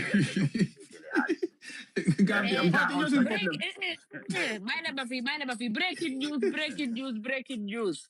So be am nañ bureaus 11 bureaus si gox yi léegi nekkatul bojo parti sampu nañ bu leen ci wax amu leen bureaus am nañ say 11 bureaus si biir réew lii la yàlla dogal waa so be waaw lii la yàlla dogal de bitikinaar waaye léegi on a serious note balaa maa demee di to make a call ba léegi si taalib xam naa saa daj moom su waxee di plateforme dafay jaxato xam nga moom nit ñi si fekkee raaj moom mu dem bandi bu taxaw fële taalib tey su fekkee ne because taalib tàmbam bi mu ngay jee 2027 mooy mayorship bi mun naa resign anyway xam nañ loolu waaye su fekkee ne taalib sax pour mu dem as the leader mu ta register party bi right now keneen moo faa register wala mu bugg a jeexal taamam bi fii du mun a taxaw election bii nii why would Talib left UDP instead of mu taxaw foofu rek jàppale paa bi papa naa bañ a dem rek mu puus ko ba election bi passé den mu dem samp parce que bii du taxaw da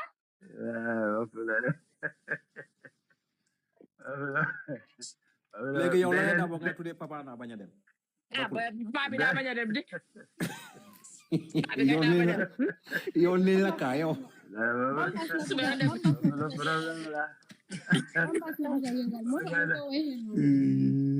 no why always on a serious note, Mandawa if Mutafala he Bapulo de Jele Turi, I papa na pipeline. Sinte Dede haral yen xam ngeen ne taali boy ki njow uddu yo xam ngeen lool Kim moom mooy Jong. papa na